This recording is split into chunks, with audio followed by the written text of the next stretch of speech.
Stell dir vor, der Tag fängt an einem Ort an, wo es immer etwas Neues zu entdecken gibt. Und alles ist easy erreichbar. Shopping macht happy, manchmal. Und manchmal macht es glücklich, nichts zu kaufen. Sommer, Sonne, Big Splash. Auch okay, einfach mal so in den Tag hineinleben und die Energie nutzen, die rum ist. Food ist Liebe. Food ist Leben. Und wenn es so gut ist, willst du einfach alles. Der coolste Ort der Welt. Am Abend geht der Tag erst richtig los. Stell dir vor, das alles kannst du hier haben. Das Perfekte jetzt in deiner Stadt. Mehr Zürich, weniger CO2. Ja, sehr geehrte Frau Gemeinderätin Schwickert, liebe Barbara, sehr geehrter Herr Stadtratskollege Hauri, liebe Andreas, sehr geehrte Damen und Herren, es freut mich, Sie hier zu begrüßen heute Nachmittag. Seit rund 20 Jahren erhält Zürich das Label EnergyStadt und seit dem Jahr 2004 sogar das Label EnergyStadt Gold. Und es freut mich, dass wir beide, Andreas und ich, dürfen heute das Label auch dieses Jahr in Empfang nehmen. Als amtsjüngste Stadtrat ist es zwar für uns das erste Mal, aber es ist eben doch eine kontinuierliche, erneute Auszeichnung, wo eben die langjährige und beständige Energiepolitik von der Stadt Zürich Anerkennung ist. Dafür besten Dank natürlich am Label EnergyStadt.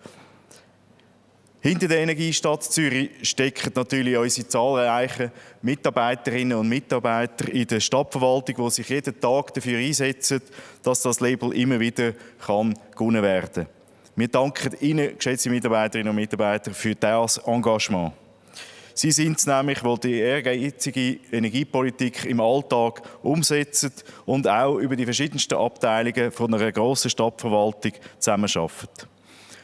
Das Label, das hängen wir natürlich nicht einfach an die Wand. Mit dem Überkommen vom Label fängt eigentlich die Arbeit erst richtig los.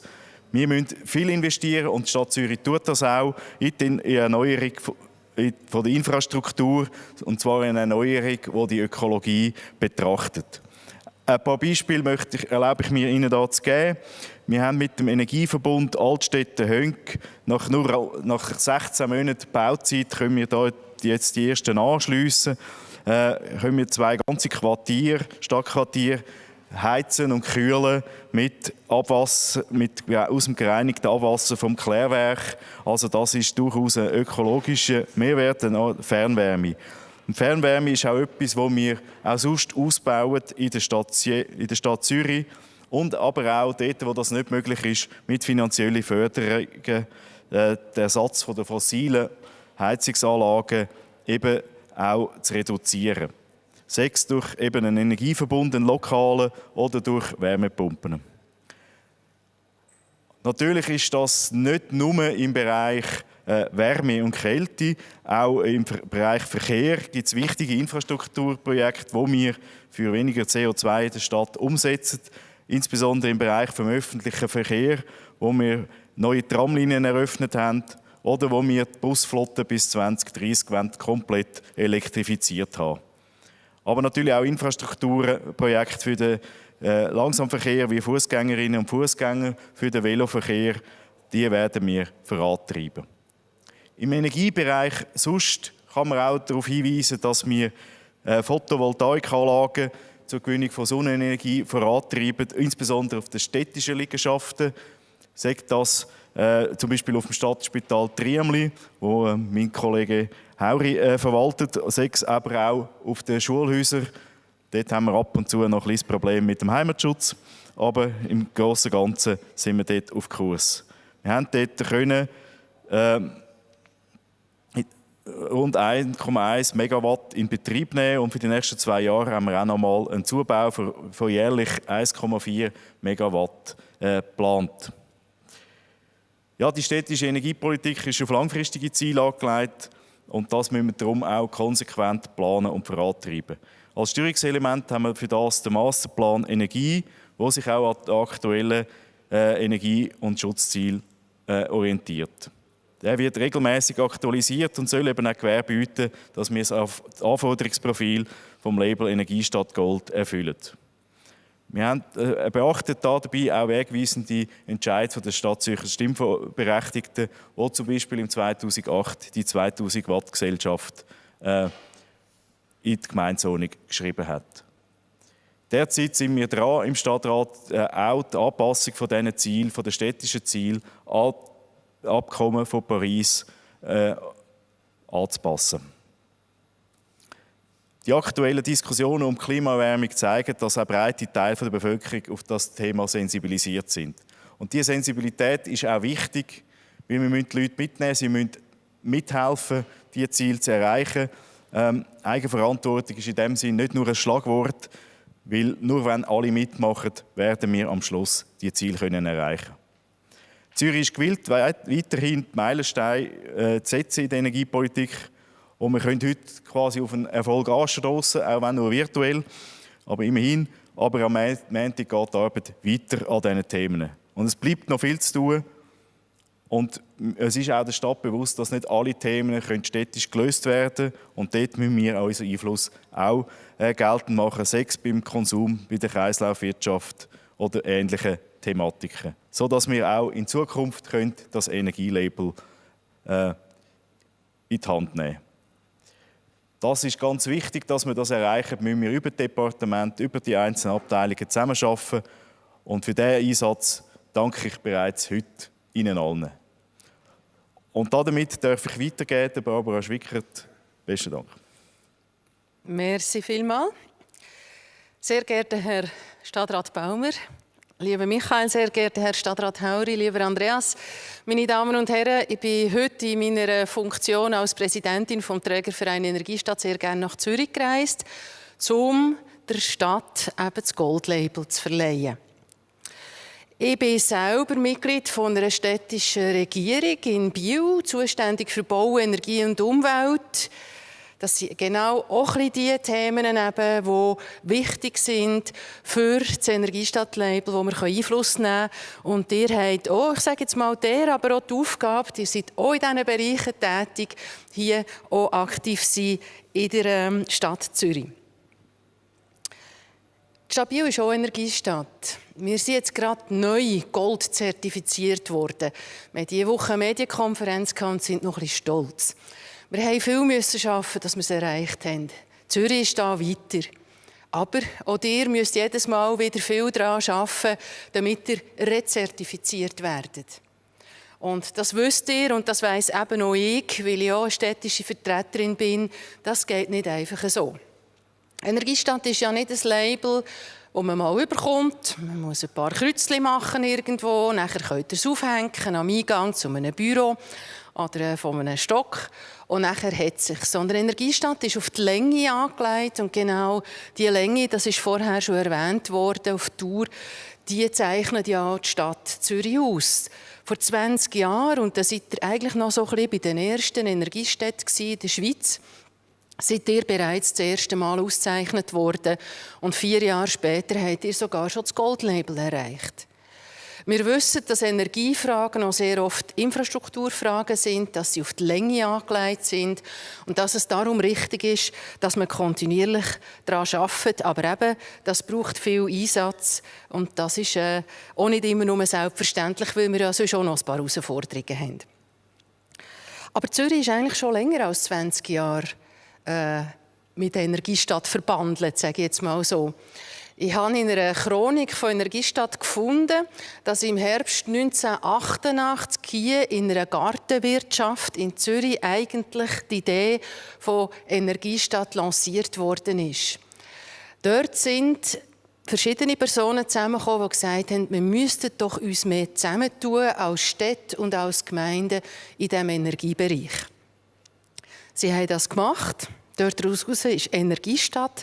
Sie haben damals gesagt, Entwicklungsplattform der kommunalen Energiepolitik, haben sie damals in Zürich gestartet. Also Zürich war eigentlich auch ein bisschen der Startpunkt für das Label EnergyStadt, das später ja sogar dann exportiert worden ist in Europa mit dem European Energy Award.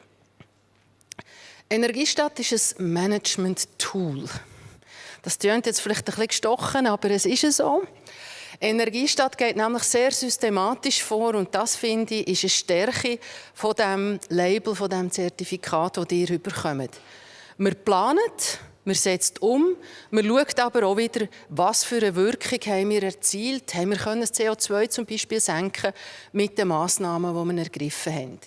Das wird immer wichtiger. Auch die Politik ist ganz klar, steht in der Verantwortung, auch zu zeigen, das, was sie unternimmt, was sie umsetzt, auch die Gelder, die sie einsetzt, was für einen Effekt haben die effektiv. Wir haben alle Absenkpfade, wir wollen belegen, wo wir stehen, wir wollen zeigen, dass wir vorwärts machen und da hilft die EnergyStadt in dieser langfristigen Energie- und Klimapolitik. Hilfreich ist auch der Austausch mit anderen Energiestädten. Und da könnte jetzt ja Zürich schon fast ein bisschen sagen, ihr habt 85 von 100 möglichen Punkten, ihr seid sehr weit oben. Es sind ja rund 450 Energiestädte in der Schweiz. Das haben wir nicht nötig. Aber gerade euer Anlass heute zeigt ja, man soll nicht ruhen, man soll weitergehen, der Austausch ist wichtig. Und ich sage, Zürich ist wichtig für die anderen Energiestädte. Denn wir schielen etwa die ein bisschen nach Zürich und schauen, was ihr macht. Mit euren Möglichkeiten und versuchen das nachher auf unsere Städte und Gemeinden auch vielleicht ein bisschen zu adaptieren. Viele sagen mir natürlich, ja, das können wir leider jetzt nicht ganz so machen wie Zürich. Aber ihr seid für uns auch immer ganz wertvolle Beispielgeber, sage ich jetzt mal, im Prozess von EnergyStadt.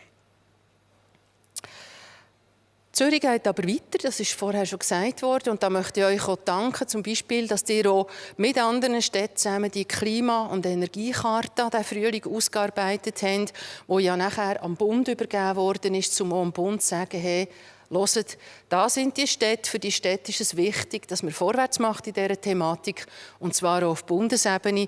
Es ist vorher richtig gesagt worden, wir haben alle eine Aufgabe, die lokale Ebene, aber auch die kantonale und selbstverständlich oder Bund.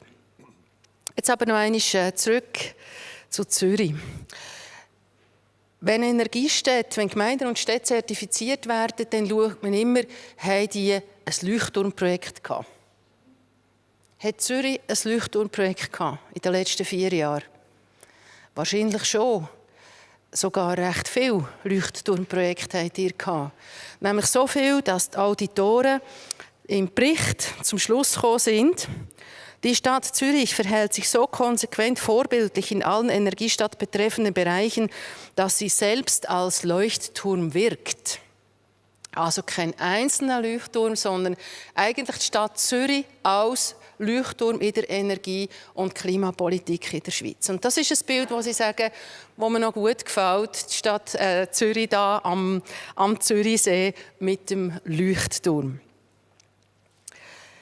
Es ist vorhin gesagt worden, wir haben heute eine Zwischenetappe, das ist richtig. Heute können wir feiern, heute können wir auch ein bisschen stolz sein auf das Erreichte. Wir wissen aber auch, morgen geht es weiter, ist wieder Ärmel aufkrempeln und oder Kopf runter und säckeln. Das ist auch so, das ist die berndeutsche Version, dass man weitermachen soll. Ich danke euch ganz herzlich, allen Beteiligten, aber auch der Politik, weil die Politik braucht es, die trägt, die weiterzieht. Das ist auch nicht immer nur ganz einfach, dass ihr da auch weiter dranbleibt. Ich wünsche euch auf diesem weiteren Weg viel Elan und Erfolg natürlich beim Einsatz für die Klima- und Energieziele. Und der Trägerverein EnergyStadt zählt auf die Leuchtturmstadt Zürich. Merci vielmals. Jetzt übergebe ich euch beiden sehr gerne noch das Label.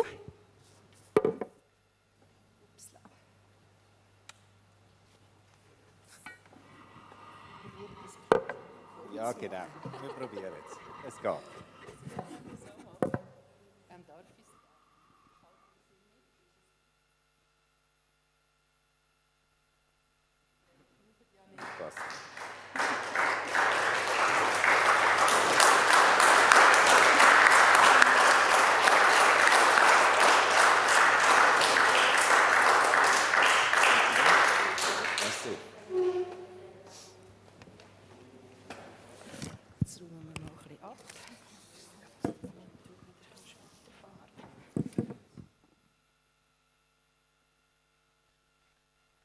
Ja, geschätzte Damen und Herren, ganz herzlichen Dank. Es ist ein sehr schöner Moment und der Applaus, der gekommen ist, den muss man eigentlich zurückgeben, weil viele von da Ihnen sind maßgeblich daran beteiligt, dass wir dort stehen, wo wir heute stehen in der Stadt Zürich und dass wir dort stehen, dass wir eben heute auch wieder das Label bekommen haben als EnergyStadt. Es ist eigentlich der perfekte Zeitpunkt für uns jetzt auch, weil es sind ganz viele Massnahmen und ganz viele Projekte, die anstehen in den nächsten Monaten, um zu realisiert werden. Sie wissen alle, die Stadt ist seit 10 Jahren auf dem Weg zur 2000-Watt-Gesellschaft. In diesen 10 Jahren ist viel passiert. In diesen 10 Jahren hat man auch klare Resultate aufzeigen und wir sind grundsätzlich auf dem richtigen Weg. Aber wir wollen uns nicht ausruhen und wir wollen Ziel höher stecken und sind darum auch dran, im Moment verschiedene Szenarien zu entwickeln bezüglich Netto Null Stadt Zürich. Wir sind dran, verschiedene Szenarien zu entwickeln, um aufzuzeigen, was es bedeutet, wenn die Stadt Zürich Netto Null soll sein. Per wann ist das überhaupt realisierbar? Das ist das eine. Dann aber auch mit welchen Rahmenbedingungen ist es realisierbar? Und nicht zuletzt auch zu welchem Preis ist es dann auch realisierbar? Wir haben gleichzeitig nebst den Netto-Null-Szenarien, die bald auch an die Öffentlichkeit, ein Teil ist schon an die Öffentlichkeit gekommen, zu Recht, und wir werden das auch breit diskutieren, aber wir werden auch bald das Thema im Stadtrat hineinbringen, ganz konkret, und so dann auch mit einer Vorlage im Gemeinderat und möglicherweise dann auch vor das Volk kommen, um die Ziele dann zu aktualisieren. Netto Null, das grosse Thema, selbstverständlich nicht nur in der Stadt Zürich, sondern überall, auch in Biel, ist Netto Null selbstverständlich, und das ist richtig, ein grosses Thema. Neben diesen grossen Themen ist es uns aber auch ein Anliegen, dass wir auch rasch prioritär Massnahmen entwickeln und umsetzen und haben darum auch entschieden, dass wir das Tempo forcieren wollen. Und wir haben eigentlich 6 Massnahmen definiert, die aufzeigen, dass wir eben auch rasch Erfolg und Resultate aufzeigen können. Das eine ist das Anschubprogramm Heizungsersatz. Das ist eines der grössten Hebel, die wir schlussendlich haben. Wir müssen es schaffen, wir müssen es schneller schaffen, damit die fossilen betriebenen Heizungen erneuert werden können. Ein grosser Punkt, jetzt sind wir auch intensiv dran, ist natürlich der Teil der Energieverbünde. Auch dort läuft sehr viel. In den nächsten 10, 20 Jahren wird sehr viel diesbezüglich passieren. Dann haben wir die stadteigene Flotte. Auch dort ist das Ziel, rascher den Betrieb auf erneuerbare Energien umzustellen. Dann aber auch die prioritäre Beschaffung. Die Stadt Zürich ist auch natürlich eine grosse Einkäuferin. Sie kauft unterschiedlichste Sachen ein und dort möchten wir und werden wir auch die ganze Klimarelevanz in Zukunft noch stärker gewichten. Und nicht zuletzt die klimafreundliche Verpflegung, auch das ein grosses Thema, ist, wo wir auch bereits verschiedenste Aktivitäten in den Weg geleitet haben, aber noch weitere werden forcieren, um auch dort einen grossen Schritt voranzukommen. Ja, meine Damen und Herren, die Stadt Zürich ist ambitioniert und wir haben uns viel vorgenommen und wir werden uns noch mehr vornehmen. Das werden Sie dann auch in Kürze hören. Und da ist eigentlich das EnergyStadt-Label der perfekte Moment jetzt eben auch, um quasi neuen Schub, noch zusätzlichen Schub hineinzubringen in die Realisierung von unseren Zielen in der Stadt Zürich. Ich komme bereits zum Schluss. Ich möchte mich nochmal bei allen bedanken, die sich beteiligt haben an der Organisation, am Auswerten, am Verleihen von dem Preis. Ich möchte mich aber auch eben nochmal bedanken bei all den Mitarbeiterinnen und Mitarbeitern, die so viel Energie, eben gute Energie, investieren, dass wir unsere Energieziele möglichst rasch erreichen können. Und nicht zuletzt möchte ich Climathon danken, dass wir die Räumlichkeiten da haben können nutzen, jetzt auch für den wunderschönen Moment, den wir jetzt da gerade hatten, mit der Verleihung vom EnergyStadt-Label. Besten Dank.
Let's go.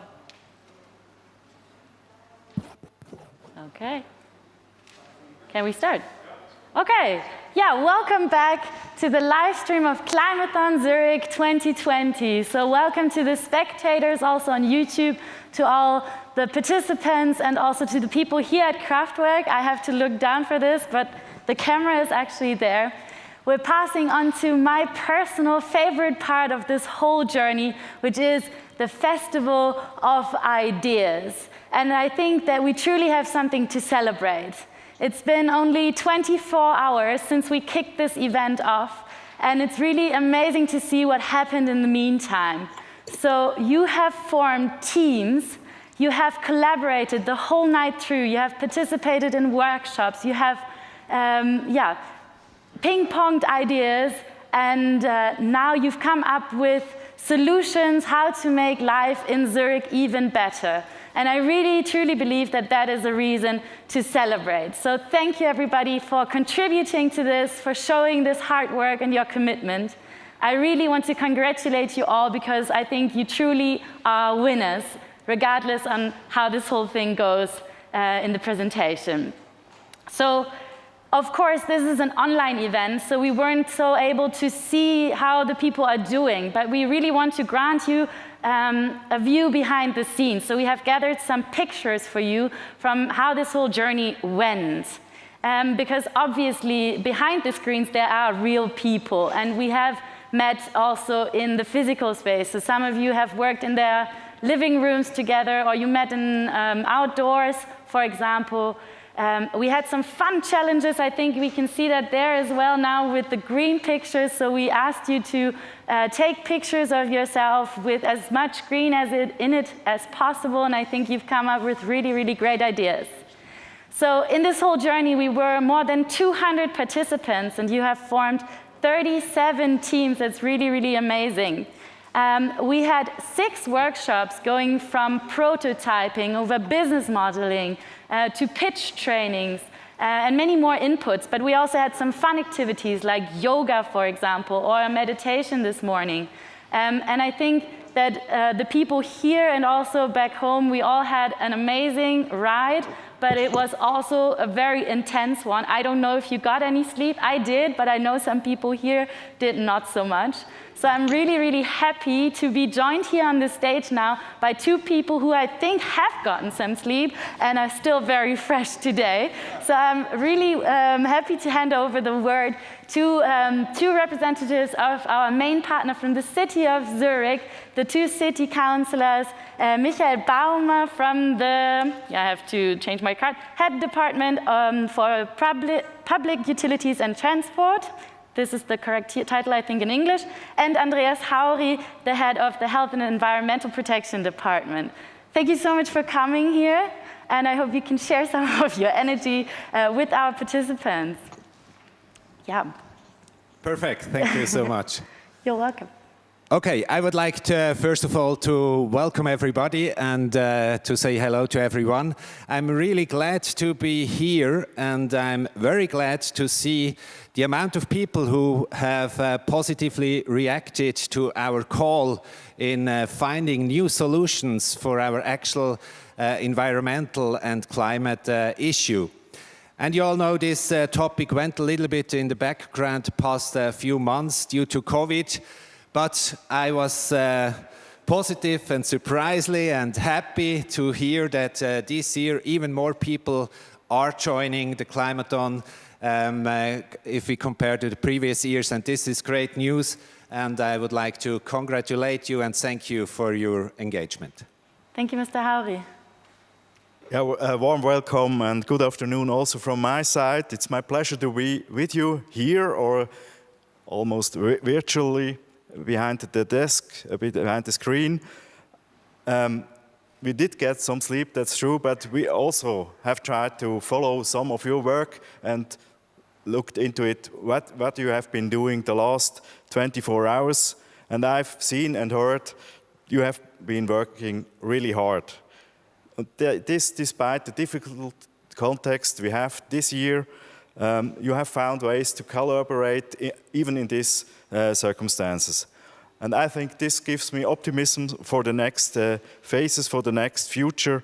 And we are looking forward, of course, for the results of your ideas and how to bring Zurich and the city of Zurich closer to the climate neutrality goals we all strive to achieve. Thank you so much. So our participants are about to pitch to you their ideas on how to make life in Zurich better, and they're pitching to win some kind of award as well. But I heard that the city of Zurich also just won 2 awards. Mr. Baumann, can you tell us what those are and what they mean for the city of Zurich? In fact, we are really proud and happy to share with you that the city of Zurich has won a prize today also. The European Energy Award, that's a label that demonstrates and rewards Zurich's continuous effort over many years to establish planning processes, interdisciplinary, and implement effective energy and climate policy measures. It's an award, but also a commitment to reach ambitious energy and climate protection goals. We have to work on this, but we are not alone in this effort. We are part of a powerful alliance with many other European cities. In fact, Zurich has been a member of this network for 20 years now. This shows us that we are all on a long run together. We need all members of society to participate because we all need to ultimately achieve these international goals together. And this is also a sign today with this Climathon where I think this shows these collaborative efforts. Yes, true. I think without collaboration, we cannot achieve anything. What do you think, Mr. Hauri? How much collaboration do we need if we want to achieve our goals here in the city? Definitely is collaboration extremely important. I think it's the only way to achieve our goals, and we all have to work together. This means the government, this means the economy, this means the people, and if we all work together, then we can really achieve big things, and I'm sure that all the teams also realize this within the past hours. If when you work together, you got big things, and I'm wondering how they are, how the results are, and I will join this afterwards. Yeah, I'm sure they will have come up with great ideas, but I know for a fact that our collaboration with Climathon and the city of Zurich has been ongoing now for a long time. So this is already the 6th year that we're collaborating with the city of Zurich together. So what do you think drives, or what is your inner drive to collaborate with us and to support us in this mission? Well, the city's climate strategy is very ambitious, and a lot of things has to be done to get there, to achieve our goals. And it's very important that we all work together, and it's very important that also everybody is searching for new ideas, and that's why we are here. That's why we would like to support the good ideas, and that's why we support the Climathon. Thank you so much. So before we start, do you have some last motivating words for our participants so they have the energy they need for their presentations? Of course, good luck with the presentation. I think innovation is a central part of going forward in these thematics. And so we look forward for your innovative approaches for a future-proofed city of Zurich. Good luck. Thank you so much. Climate protection needs us all, needs us today, needs us now. I would like to thank you so much for your engagement. Thank you. Thank you, Mr. Hauri. Thank you, Mr. Baumann. Thank you for joining us here. I hope you can stay to see the pitches as well. And yeah, we will move on in the program because we have planned so many things. Thank you.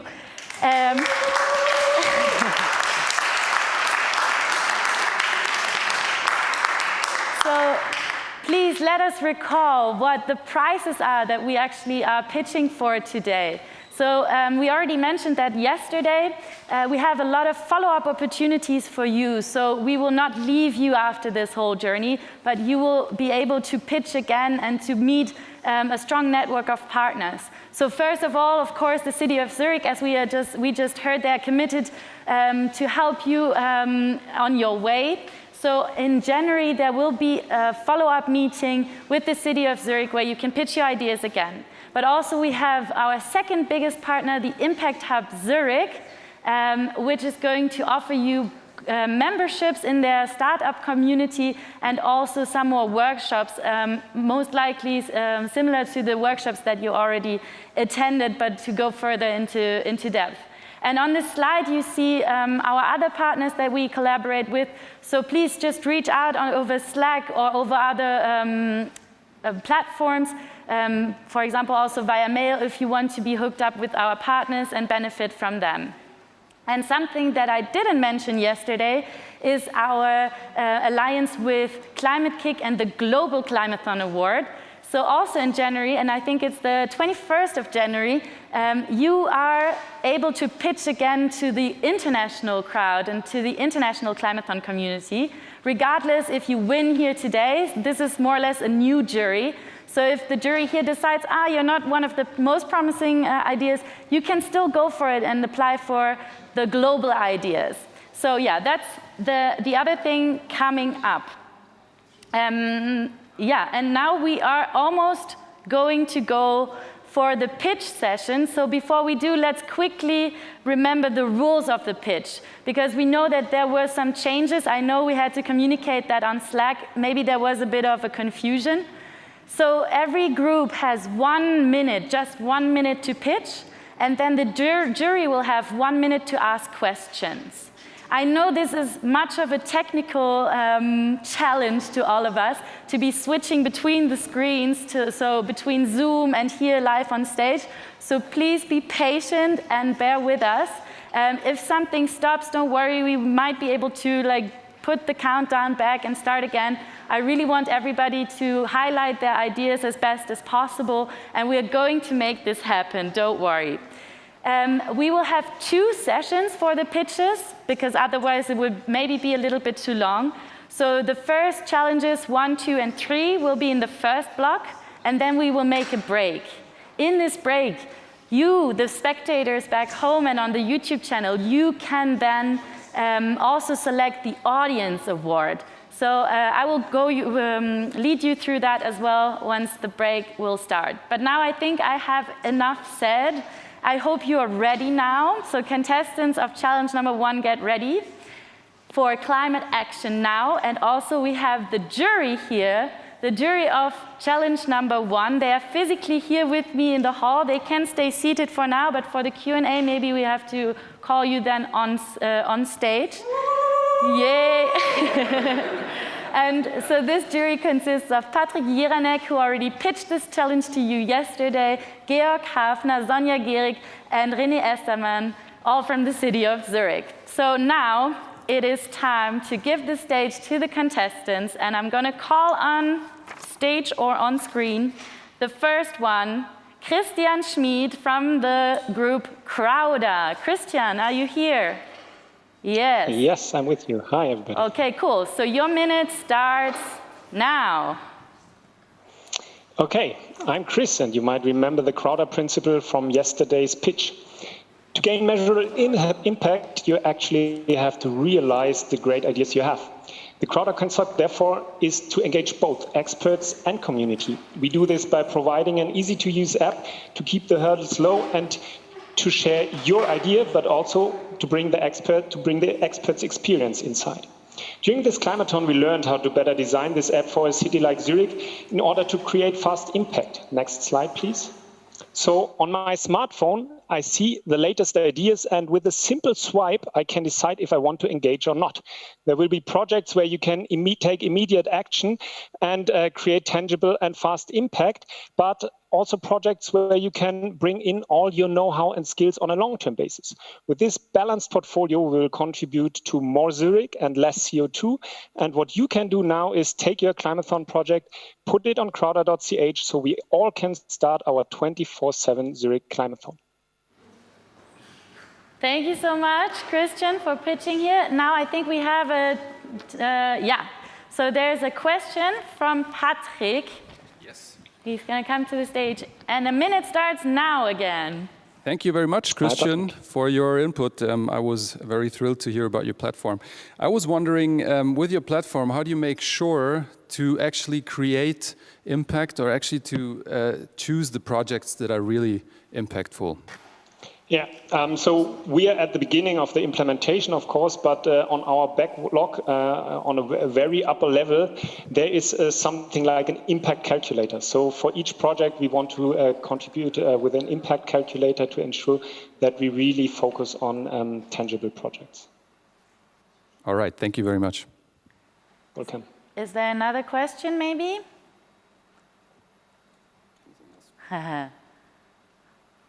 Okay, I guess then we can move to the second. Thank you so much, Christian. I hope this goes, and Patrick. So the next group is with Johannes Wöllenweber, Greenable. Johannes, are you here with me? Yes, I'm here. Hi, everyone. Okay. Starts now. Greenable is a nonprofit organization that empowers students to become change makers for sustainability.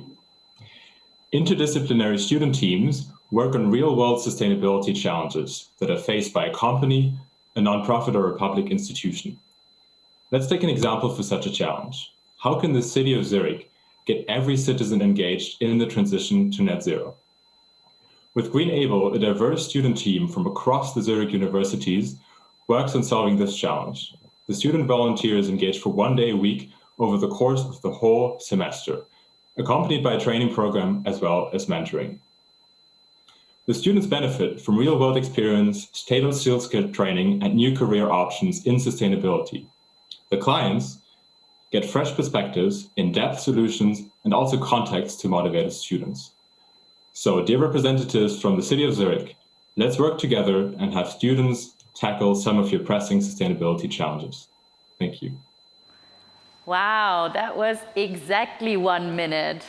So again, Patrick is coming to the stage for 1 minute Q&A. Again, thank you very much, Johannes. I was wondering, with your platform or with your approach, how will you cooperate with universities and make sure to create fast impact? Because master theses usually take a certain time, as most of us know. So how will you create fast impact? There's 2 components to creating fast impact. The first one is making sure that the challenges are defined, is that they're really urgent for you as the city, and that there's also a clear set of outcomes that can be implemented directly. The second component to ensuring fast impact is that we really train the students in the skills that they need to deliver solutions that you can implement directly. For this, we cooperate with different university lecturers across the Zurich academic ecosystem. All right, thank you very much, Johannes. Thank you so much. So I think we are moving to the next group already.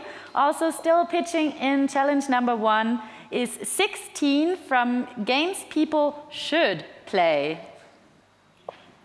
16? Hi there, Leah. It's actually Shrikant, if you can hear me. Shrikant. Okay, then Shrikant is pitching. So your minute starts now.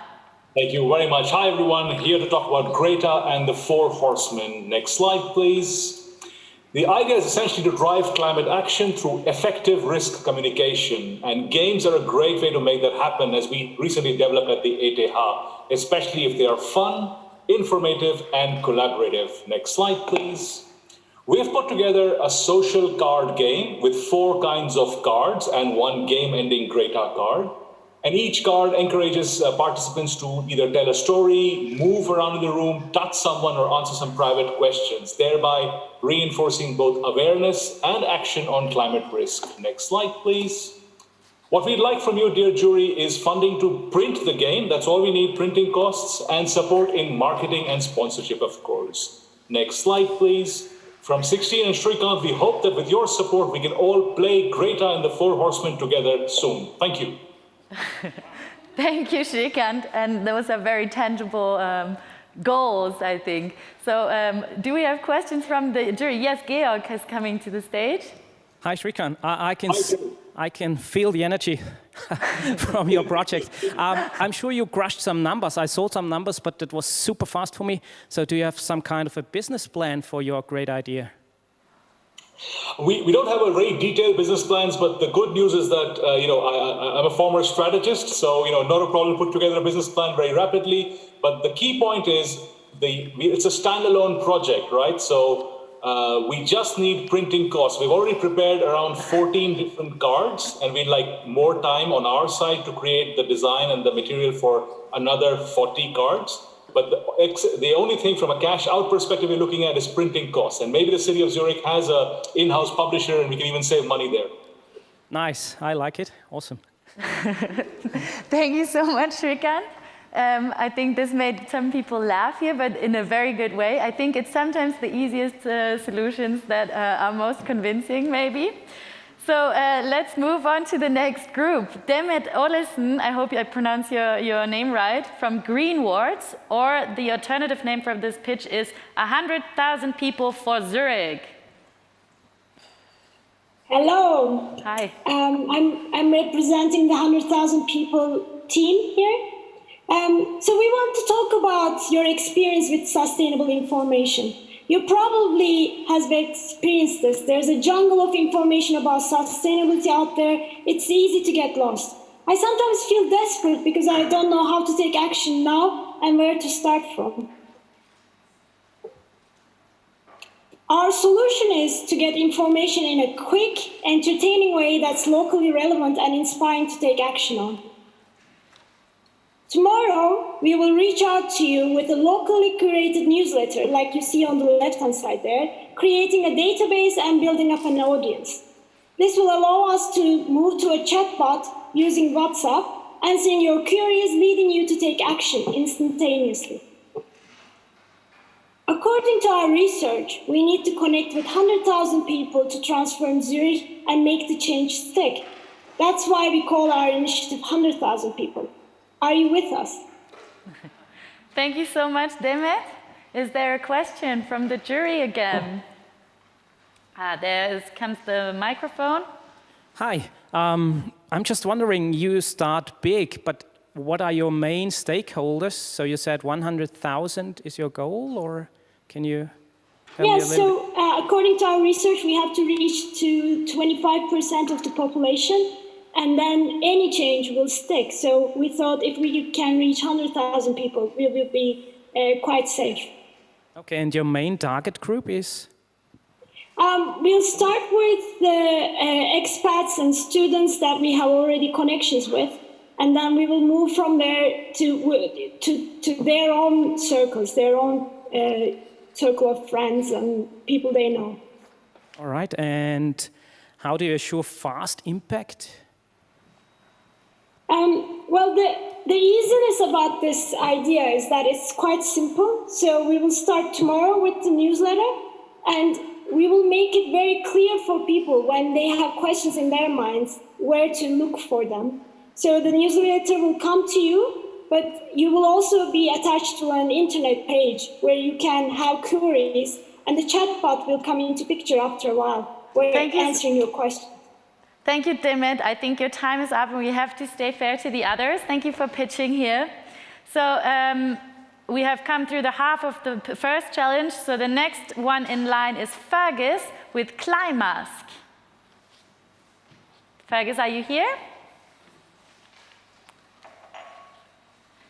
I cannot see you yet. Maybe if you're not online here, we move you to the last slot of this challenge, and we will continue with Enyo Yoni from Green Bee.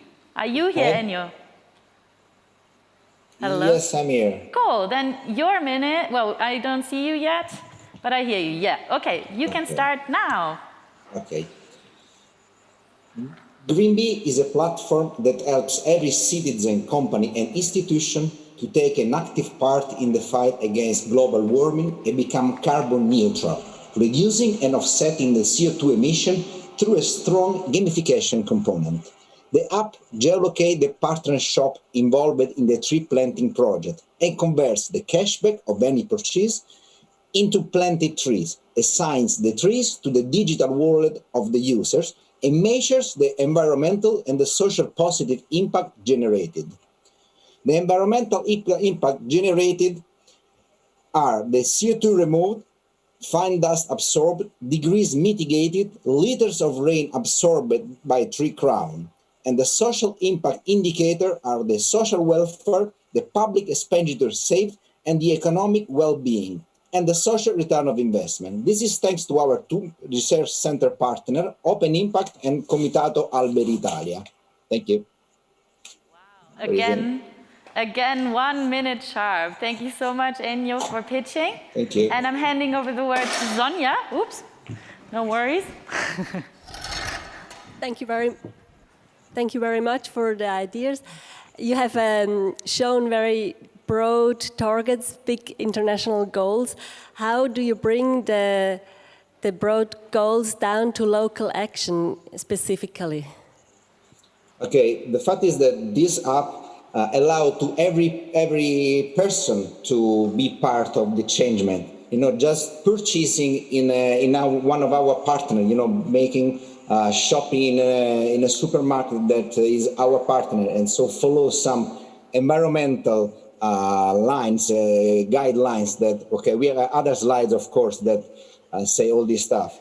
And we have a lot of partners, except there is ASVIS, that is one of the biggest think tank in Italy and has 4 million of shops and companies and business. And so we have just implementing a very strong mass, critical mass,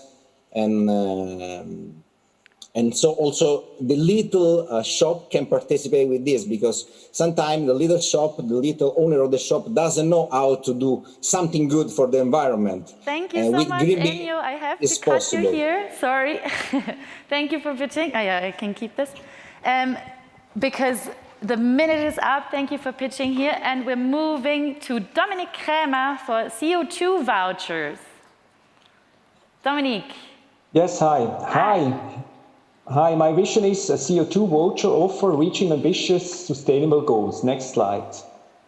Earth and life are precious gifts, unique vouchers which definitely have to wear it for. Through the strong power of private consumers, Voucher.life, which is a brand strategy through an internet platform and app with personal accounts, offering a very promising chance to reach ambitious CO2 goals faster by consuming a yearly CO2 voucher, saving a part of it for next year, gaining more by doing useful things, selling the rest of it or buying more. This attracts businesses and fosters marketplace to lower the CO2 footprint faster and before the competitors. Next slide. Further solutions with Voucher.life is to finance local sustainability projects. Next slide. Prospective collaborators partners are Awarebear, which is a food and other CO2 consumptions app also from Frintertour, like myblueplanet.ch and clubofrome.ch. Next slide. Voucher.life for your sustainable future. I need 550,000 francs for making this very promising vision fly. Any questions? Wow, yeah, there are questions. I already see somebody raising. So René is handed a microphone. Thank you, Dominic. Interesting ideas that you present here. Who will be the owner who will emit the vouchers? This I didn't got. Oh, who is the owner? I mean, okay, the company would be like in my charge, right? And the voucher is really generated free of charge every year. The initial yearly voucher is generated free of charge, and then the trading starts and the consumption starts, right? And it's like Zürich, a gift. It's like a gift. It's like a gift, you know. And to connect it with the city of Zürich, where do you see in Zürich the emitters? Yeah, you start with the pilot project in Zürich. The community is in Zürich. But who in Zürich would give the vouchers? Some shops? You know, the internet platform generates it automatically to all the users, the accounts, you know? Okay. The vouchers, it's, yeah. Thank you so much, Dominic. And thank you for the questions. And we're moving to our last one here in this category. Olfa Chelbi for Impact Accelerator. So it's going to be me. It's going to be Rebecca. Can you see me? Yes. So your minute starts now. Yeah. Hi, I'm Rebecca, and with Alpha, we want to introduce you Impact Accelerator, a corporate accelerator where we place sustainability at the heart of your business strategy. We know it, companies have a climate change responsibility, and we also know SMEs represent 90% of the Swiss economy. Therefore, our mission is to support the SMEs in adapting their strategy in order to become more future-focused. We are doing so by providing individual coaching, and that our coach will be following you throughout the steps of the program. We'll also be providing a mentorship where an expert will guide you through the specific sustainability dimension. And then a design thinker that will challenge your creativity. And finally, our community will allow you to collaborate together. Thank you. Thank you, Rebecca. And again, questions are coming from René Estermann. Thank you, Rebecca, for presenting us a solution for the companies. And for Zürich, of course, there are many companies that could be involved in such an accelerator. But is it mainly a consultancy and a company association that you would like to start with? Well, we would like to start small, of course, because we won't have all the resources at the beginning. But so our main focus here is to really provide an acceleration, meaning that we really create a community instead of just private consulting. So that's where we really differentiate from the others. And what would be the argument why a company should work together with you and not with an existing, experienced consultancy? Because here we will especially focus on climate action, and also because we will really provide that community aspect where companies together can really create a cluster and where they can really create joint projects together. Thank you so much, Rebecca. Thank you, René. And we will try again, before we go to the next challenge, we will try again with Fergus from Climathon. Are you here now, Fergus? I don't hear. Are you? No, he's not here. I just got a sign from our tech team. So before we move to the next challenge, I really want to say thank you to the tech team, because this goes astonishingly smooth. We had a few tries beforehand and we were not so sure how this is going to go. So I'm really happy this is all working. Also with the jury, we can all take a breath in. And we're ready for the next challenge, for challenge number 2, which is circular districts. And for this, we have an online jury here with Silvia Banfi-Frost and Gerhard Emch. Are you here also with us? Just a quick, yeah. Yes. Welcome. Yeah. Thank you so much for having you. And now we're moving to the contestants in challenge number 2. And we're starting with Yasha Nahdi from Circular Construction. Well, top of the Saturday afternoon to you guys. I hope everything is going well in Zurich. I'm sending my regards from Berlin to you. If you can start with our presentation, that would be great. Go for it. This is not our presentation. Okay. Is this yours? Nope. Not his presentation. Okay, wait, we go back. We will find your slide. It starts with the campaign and the idea basically is called Can you pitch without your slide? You have rebuild. Wait a second until we see. Do you have his slide or not? Okay, your slides are not in here, Yasha, so this is what we have to spontaneously deal with in this. Okay. So can I share my screen? We're gonna move you to the to the end of challenge number 2. So you can pitch last, and we'll continue with another one whose slides we have in deck now, okay? Okay, no cool. issue. So then we're moving to Breider Thumb or Breider Tom from Müllfisch. Müllfisch. Breider, are you here?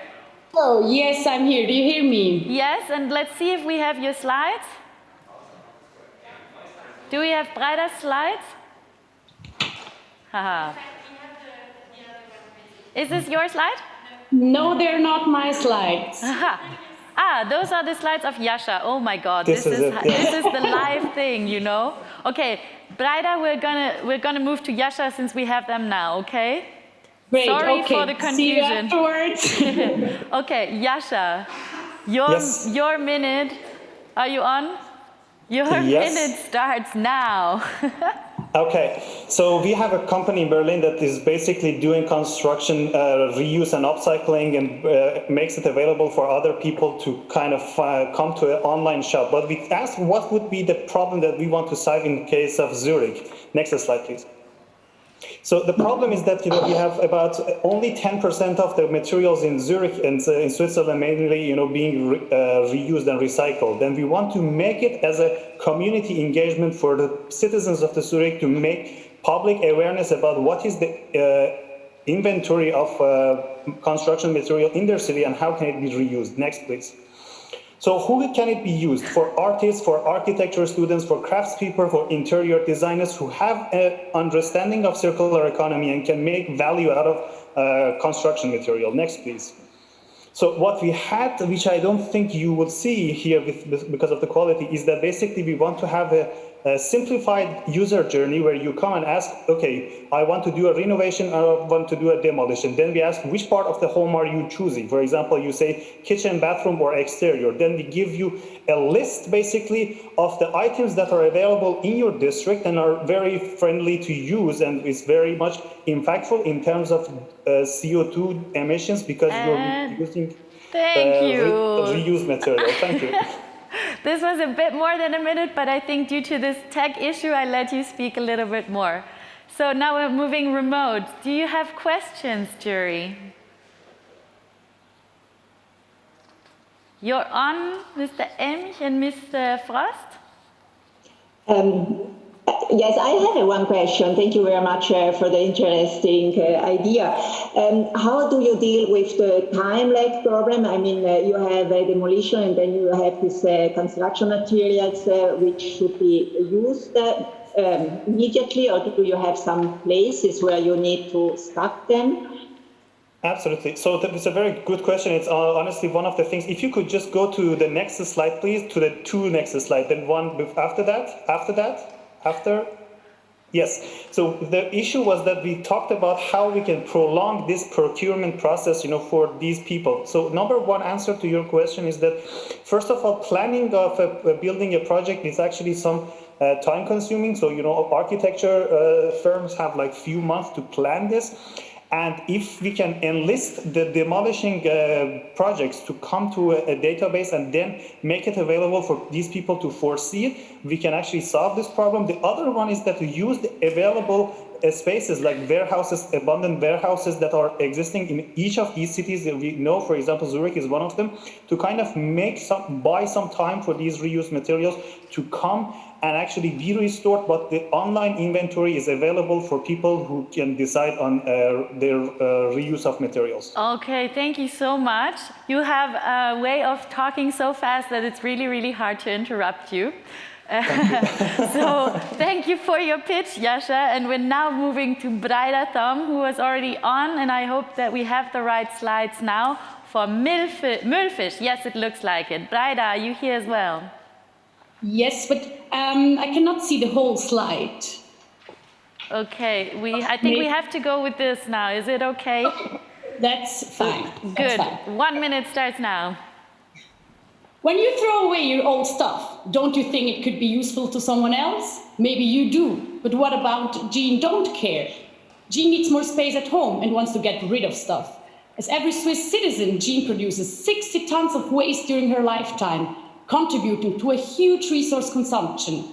Saving stuff from the disposal facility gives a second life to your things and supports citizens in need. Next slide.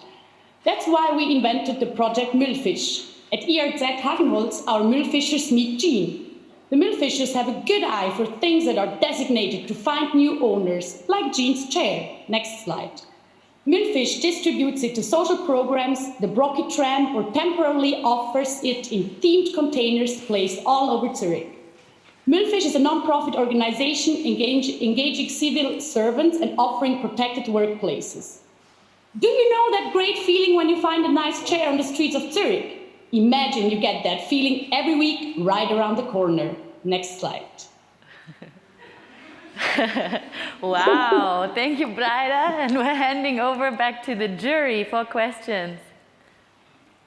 So thank you very much, Breida, for your contribution. It's a very good idea, I think. Actually, we have already this kind of second life ideas already in Zurich. Can you maybe explain us what is the real new thing?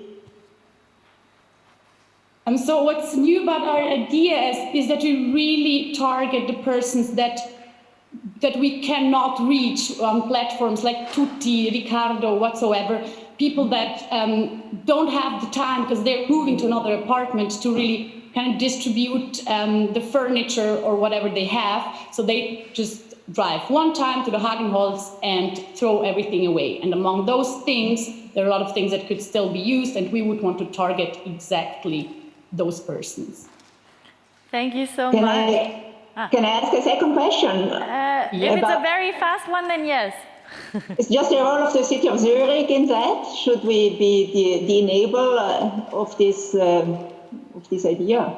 We would definitely want to collaborate strongly with the city of Zurich because we believe that this process would have to take place inside the Hagenholz, because if you have it in different locations, it already puts an additional hurdle again for people to really bring the stuff there.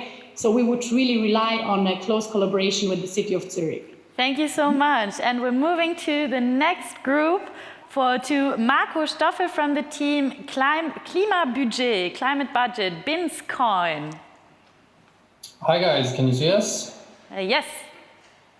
Perfect. Go. We are live in the Binz district. The city of Zurich is running a lighthouse project here, paving the way for a sustainable future. People in the neighborhood are involved in shaping the project with the help of Binscoin. It's a local currency they can spend on community projects. Bob, how do you invest your Binz coins? I'm a huge fan. I've been thinking about the proposed projects. So far, my favorite project is the Binz battery. With it, we can use more of our solar energy. I think it makes a good addition to the public charging stations. Collaborative budgeting has worked before. Zurich Wipkingen as an example. Bob, how do you feel about the funding process with the help of Binscoin? I'm thrilled to play an active role in choosing sustainable solutions, especially in my neighborhood. I know it's only part of the allocated funds, but it's highly effective in engaging the citizens and making an impact. This is how Binscoin incentivizes sustainable spending. Thank you so much. And we're giving over to the jury. So thank you also to you for this idea.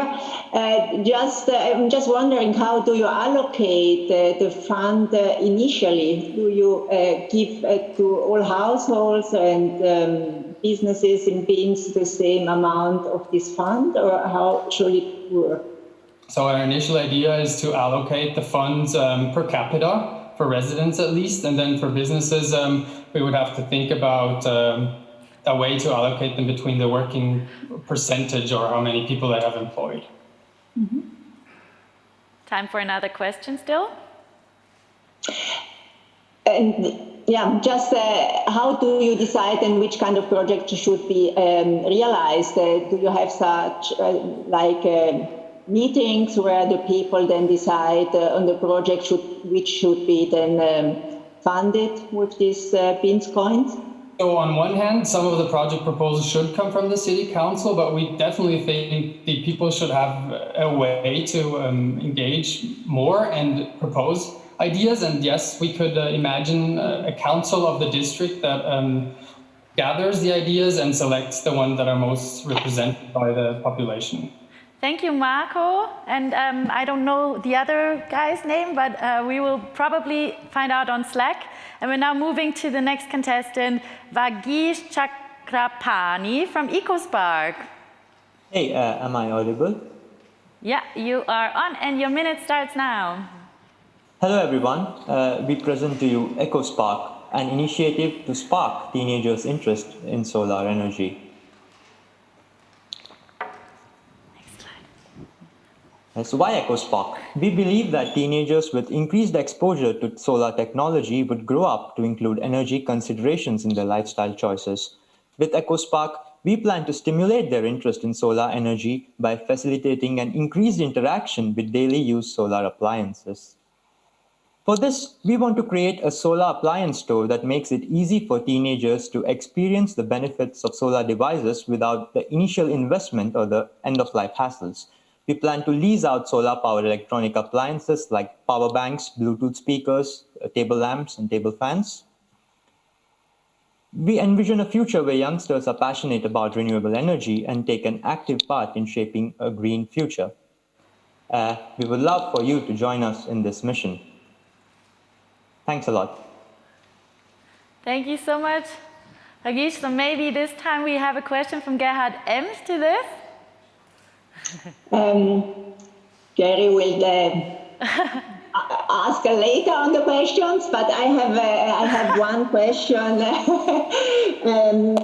That means, if I understand it well, then it's just not for young people, but everybody could use this appliance or this app in order to get aware of the possibilities, appliances, and so on and solar.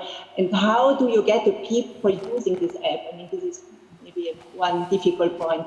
Yeah, I guess there are competitive prices. There are nearly the same rates in the market, but then we also add some incentives like buyback schemes when they're old, or some discount rates, maybe sponsored by some bigger companies or the government, and maybe try to push it into the market.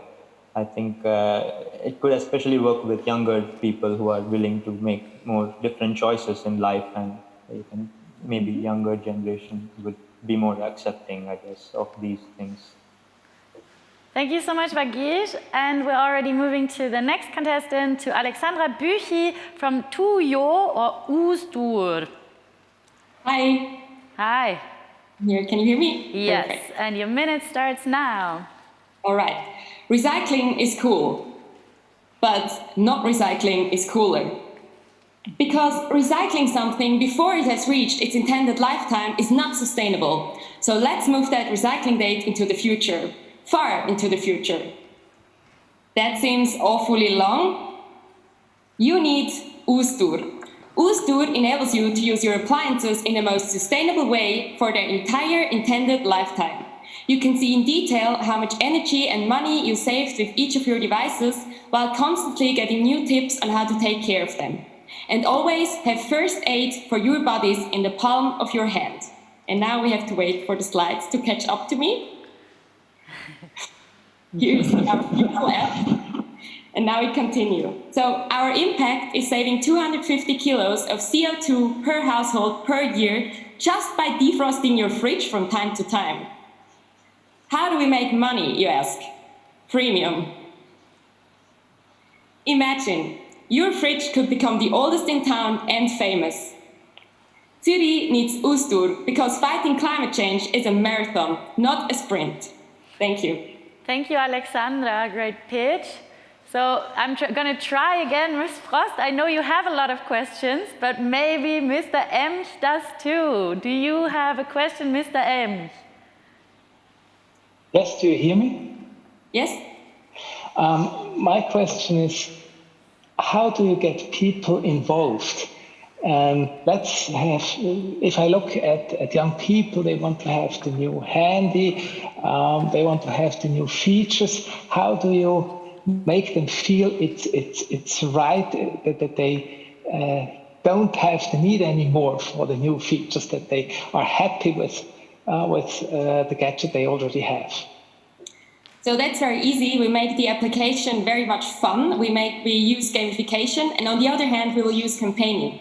So our target group are shared flats, and there will be shared flat challenges where you can challenge your friends. Word of mouth we will use, and there will be like, who is the greenest district in Zurich? We will really get the people involved and get a community going so that it's cool to have the oldest fridge. Okay. Thank you so much, Alexandra, for pitching. And we're moving to the next one, to Fanos from Zürich. Fanos, are you here? Can you hear me? Yes. Okay, so I want to take 5 seconds and think about all of the things you have in your house which are just sitting around with no purpose. What could you actually do with them? Have you ever actually thought about these products as resources? Zürich is a platform where we bring together these resources with your local community skills to produce new products and reduce waste. We've created a platform where you can, first of all, post your resource that is just laying around. Secondly, you can find creatives. And finally, you get to the goal of creating value together. Now, why do we do this? Our impact is threefold. First of all, we extend the material and product lifecycle. Secondly, we reduce waste and emissions, and we support the community and create jobs, all of which contribute to the circular economy. We're a team of 3, Zeli, Anais, and myself, and we're happy to answer any questions. Thank you so much. Jury, what are your questions? Need to think about financing. Is the price for the recreated products sufficient to cover the costs? So that's a very good question. So we thought about the pricing, and we leave the pricing up to the artist or creative that set their own price. As a platform, we only get a percentage of that price. So of course, it's a solution that is more profitable the more it scales. But we let the pricing be defined by the creators who actually create the products. Okay, thank you. You have one more question, maybe? No. Okay, great. Thank you so much. Then we're moving to the almost last one. We have 2 more here for challenge number 2, to Tamara Bott from Zürich Mining. Okay. Hello? Is good? Yeah, we see you now. Here you go. Yes, we see Zurich as an urban mining playground. Imagine a train from Zurich to Cape Town, full of waste. This is the consequence of the fact that 90% of the building materials are simply thrown away and only 10% are reused in a circular way. That's the biggest waste stream in Switzerland, with 7.5 million tons per year. Mikro is off. No, we hear you. We hear you. It's a dark one, but we have found the solution. Instead of throwing the materials away, they are collected and upcycled by the city of Zurich. This offers opportunity to support the local craftsmen and to create new job models for the secondary labor market. With the added value created, the materials can be reused. The city of Zurich can offer them in the form of rentable objects to architects and developers who can then use them for new buildings. Now the circle is closed. Thank you. So, questions, please. Yeah, you didn't talk about where to store the stuff between demolition and reuse.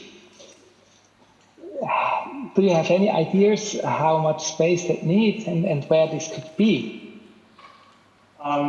We don't know exactly how much space is needed to store these materials, but we think that we can use empty locations in Zurich. I know they're quite rare, but I guess we'll find them in some old industrial areas where we can store these materials.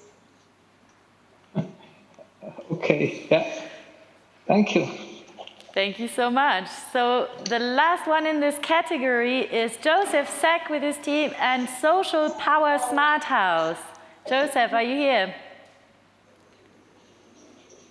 Can't hear you. Can you hear me? Yes, now we got you. Here you go. All right. Can solar be cheap, easy, and make you the cool kid on the block? Introducing Susthaus, the social power. Susthaus addresses low engagement in clean energy production and circularity by younger generations. We enable people who don't own houses in Zurich, help the city achieve zero emissions by 2030. Our online gamification platform is used to engage young people and leverage their influence on society. The Susthaus Smart Home Hub collects data from solar systems into our platform. This enables users to optimize their energy consumption, to compete online on CO2 reduction achievements, and to post them to social media. This increases the participation in the sustainable transition of Zurich. We offer modular solar systems that can be upgraded gradually from low-cost entry-level solutions to full-blown smart home solar systems. Our products are produced, sold, redistributed, and recycled inside a carefully designed circular product life cycle. Susthaus, join the revolution. Thank you, Joseph. And do we have questions from the jury? In Zurich, most people rent an apartment and don't own a house. How do you think this will work for people who are renting their flat? So renters are absolutely actually one of our main markets that we targeted. As we said in our presentation, our systems are modular and they're also mobile, so you can move them around. And we have many different solar system solutions, solar panel solutions to install in many different configurations. If you have a balcony, or if you have windows, or if you have roof space, we can accommodate all of those. Okay. I just wondered because you have shown pictures that dig deep into the construction of the house or the installations, but you make it, you just use the regular plugs. No, so that's not the case actually. We just tried to show that inside the house we have a system that transmits to a cloud service where we have our competition platform, our multiplayer sort of platform, and that's accessible from your mobile. So it's a very good and easy user experience in the whole system, but it's not necessarily tied to the infrastructure of the house. Thank you so much, Joseph, and everybody for pitching in challenge number 2. Really amazing ideas. I'm always so astonished on how much is possible to do within 24 hours. And even now to see that online pitching is also working, that we can see prototypes still, and that we have so many amazing presentations. So already, thank you so much for doing this. And before we're going to the break, there's also still challenge number 3 for Car-Free Zurich. And on this jury is Martin Zahn, Ruth Furrer, and Tanja Grapp, and they're also here in the Kraftwerk location. So yeah, let's start with the contestants of challenge number 3. Michael Schmid is pitching Carefree Car-Free. Are you here, Michael? So crazy. Michael, are you here? Can we hear you? Okay, we're moving Michael to the last of the list. Are you here? Yeah, okay. Now apparently you can hear us. Our awareness campaign is named We Are Traffic, because we want people to become aware of the consequences of driving a car and that they are responsible for it. Research shows that travel time is a big barrier to cycling and that people are most sensitive to messages around health. Our idea is to put up dynamic displays that are well targeted. For example, during rush hour on inbound roads, compare the current travel time by car with that of public transportation or bicycles. Or downtown display the impact of pollution currently measured in cigarette equivalents so that people can relate to it. Make love, not CO2. Great, okay. So can somebody from the jury come to the stage? Martin Zahn is coming for some questions for you.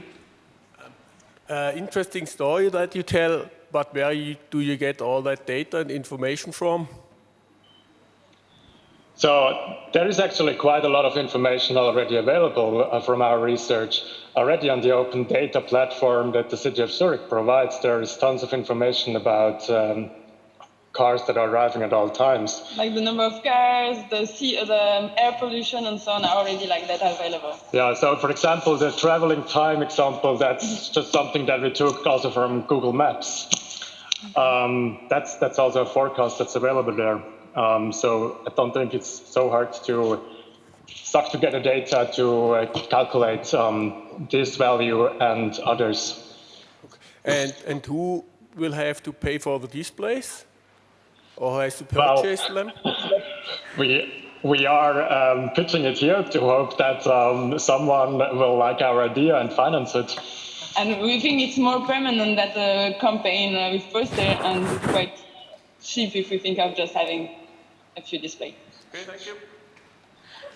Thank you so much to this first group. And now we're moving to Marco Kneubühler. Wow, your pitch would still continue. We're moving to Marco Kneubühler from Smart Cargo Platform for Private and Business. Marco, are you with us? Let's see. Not yet. We are facing some difficulties, maybe.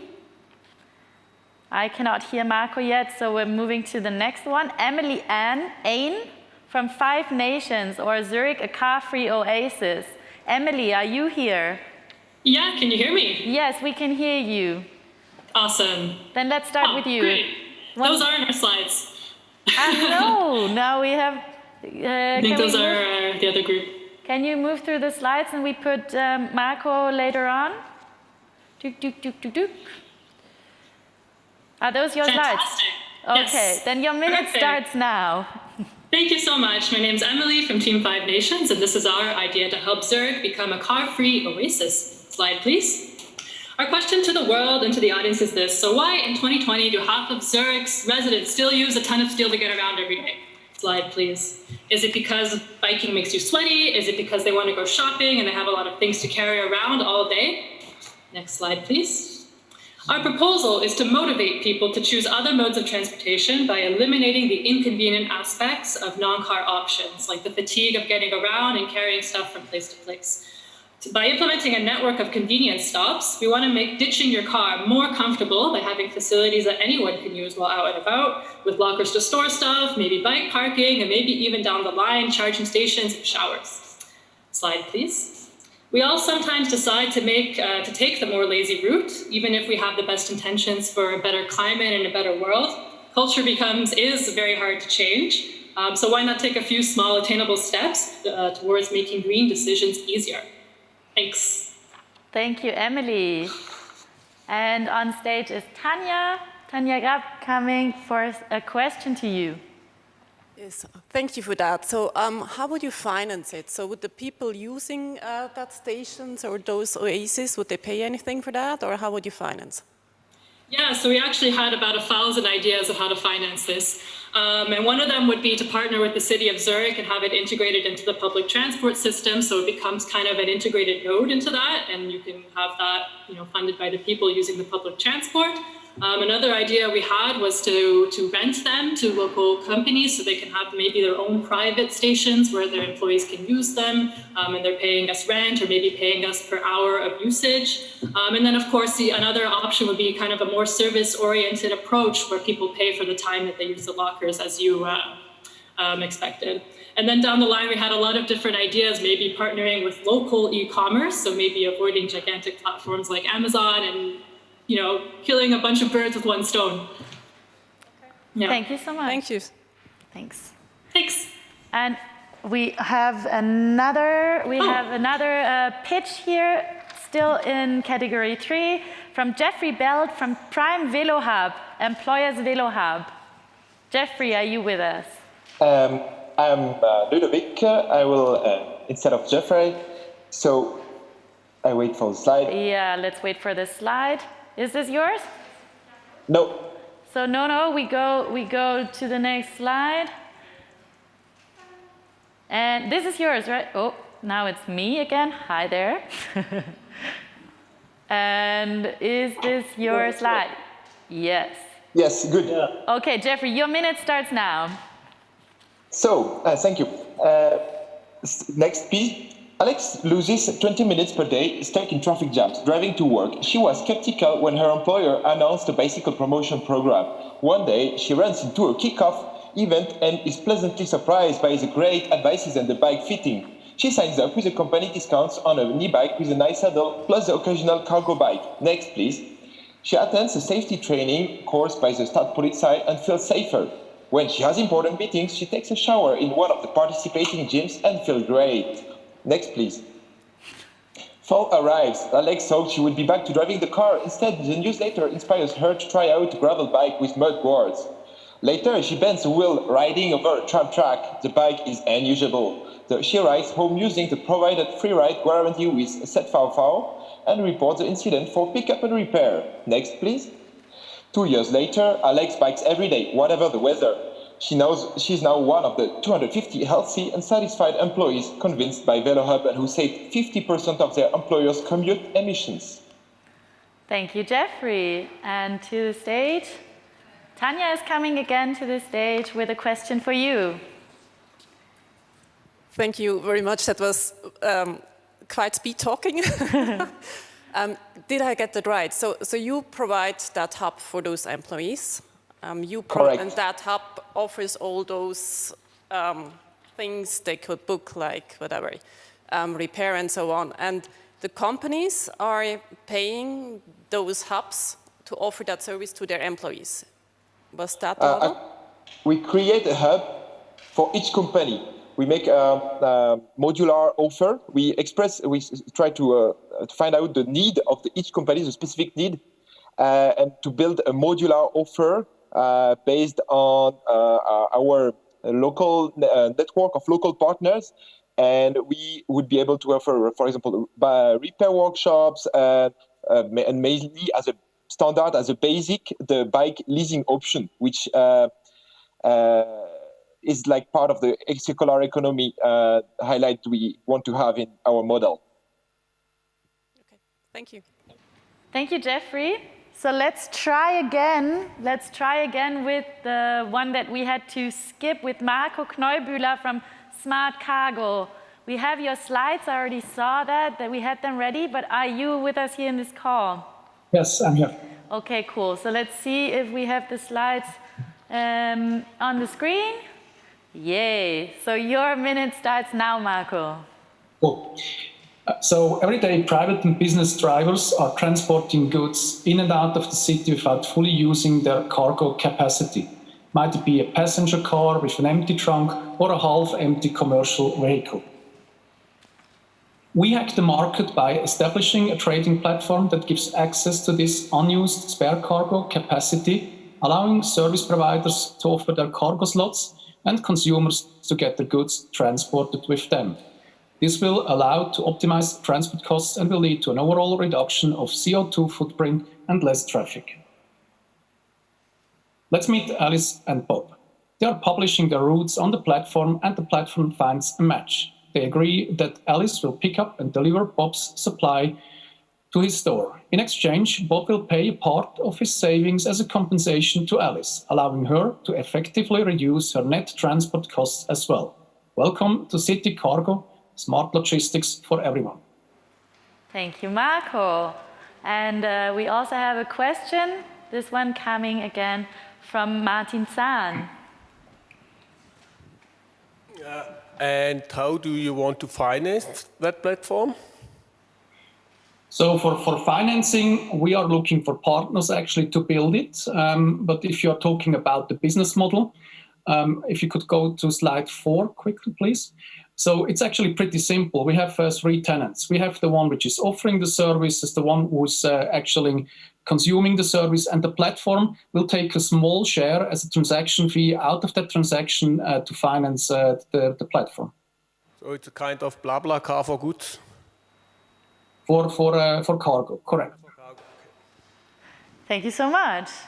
Okay, We have come to the end of the first session, so thank you everybody for pitching. I think those were all really amazing ideas. I'm really, again, always astonished how much you come up with in such short amount of time. So before everybody leaves the screen, I would like to announce that we have the audience award for those 3 challenges. So I think this is on the screen right now.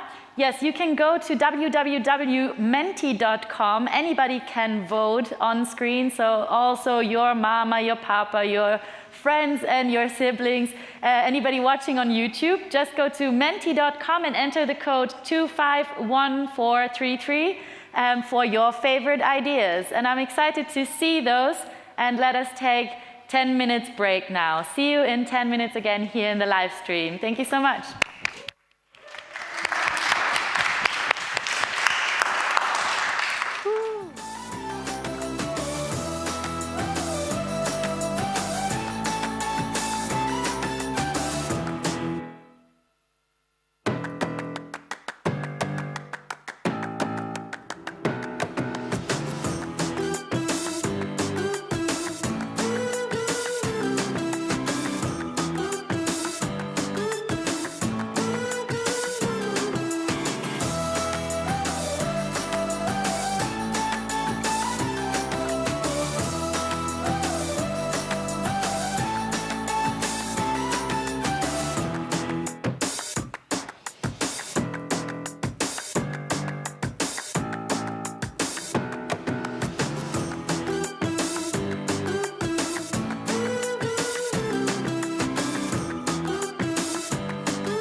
everybody, welcome back to the live stream. I hope you had enough time to catch a few rays of sunlight and a coffee or some water, and you're ready for the second half of the Festival of Ideas. We're really excited to see also the contestants of challenge number 4 and 5, so let's wait no longer because I think everybody pitching is really excited. So starting with challenge number 4, Greetings Zurich, we have invited our jury, and these are also with us online here. Andrea Fahrländer, Barbara Holzer, and Michael Fuchs. I heard that Michael Fuchs is facing some technical difficulties. I don't know if they're all here, but if not, obviously this is also on YouTube, so we can rewatch it, but we only get questions then from Andrea and Barbara. Are you here, Andrea and Barbara? Yes. Cool. Okay, then we can... Yes. Yay. Then we can get started with the first contestant here, with Laia Ahmadi from We Green. Yes. Laia, are you here? Yes. Cool. Then your minute starts now. Oh, thank you. Our focus to solve this challenge is to reduce the initial barriers, which are the cost of the greening the buildings, how to find the right employee or professionals to offer the service, and then the responsibility of taking care of the greenness. We detect 3 main players and their interests: the Stadt Zurich landlords and the professionals like facility managers or even gardeners. Our solution is to create a platform that connects these 3 players. Here you can see the interests of these 3 players. Another idea is that the professionals can plant the vegetation with expensive leaf and then gather the mature leaves in services and sell them as a part of a cost like succulents. And during the discussions we had with the Stadt Zurich representatives, we realized that the Stadt Zurich will be paying for a part of the cost, and they are planning to determine the details. And our vision is to have a city like this. Thank you. Thank you, Laia. Are there questions from the jury?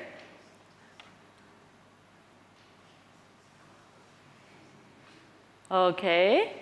Barbara, do you have some questions? Andrea, do you have a question? No question. Yes, maybe one question. You told that the city of Zurich paid part of the costs. How do you think is it a quarter, or is it half, or is it every cost? No, I think they said that they didn't know the details yet, and they're trying to finalize it when we were talking to the representatives of Stadt Zurich. Mm-hmm. Maybe. Okay, thank you. Thank you. You're welcome. What is the difference between a gardener or a landscape architect to a professional in your sense? I think the gardener is the one who really do this, and the one you said that the architectural engineers are the ones that create this, design it, how the gardener can implement it.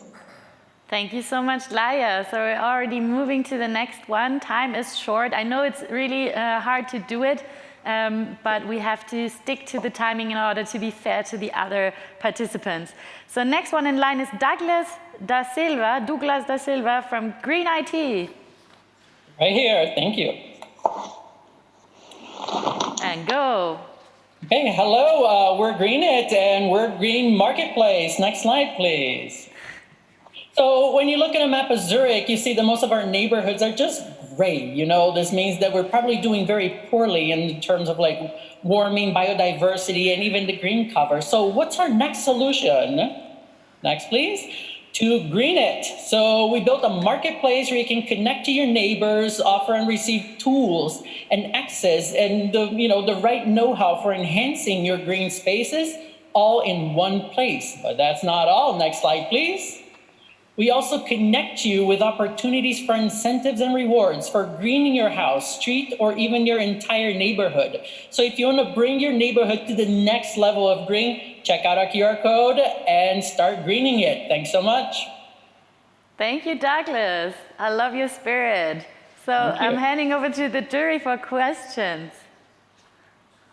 Yes, thank you very much for your pitch. I want to know where from you know if there is a space you can green or if it's only a parking slot or something else. No, it's basically greening like balconies and even parts of roofs that you can do. So, and that we can do through definitely different partnerships with the Stadt Zürich and with landlords, because you know Zurich, most of it is rental properties, so we can definitely arrange properties with that. Okay, but this is only for public space, not for. This is for public and private. Okay. Okay. Thank you. Thank you. Okay, and we're moving to the next group. I don't know who is pitching here. There's no name in my list, but I have the name of the group, and that is Smart Share Park.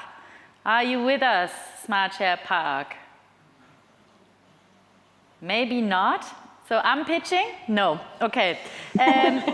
So we're moving to the next one. Maybe we will find the contestants of Smart Share Park afterwards. So we're moving to Calais from Grey 2, Growing Green. Okay, are you here with us in the call? Maybe he took or she took more time at the sun. So I hope that after the break we still I am sorry, I am here. I did not realize I had to unmute myself. Okay, cool. Then this is your time, 1 minute. Great. Hello, I represent Growing Green. Meet Charlie, a Zurich urbanite with a very gray balcony. Charlie wants an outdoor oasis that contributes to the biodiversity of Zurich, creating a home for wildlife. There's one problem. Charlie is overwhelmed. Where to start? Which plants are best? What infrastructure is needed? Then one day online, Charlie sees a friend's post about growinggreen.ch. There, Charlie finds inspiration and the know-how to begin. Thanks to the community of Zurich biodiversity gardeners, Charlie is empowered.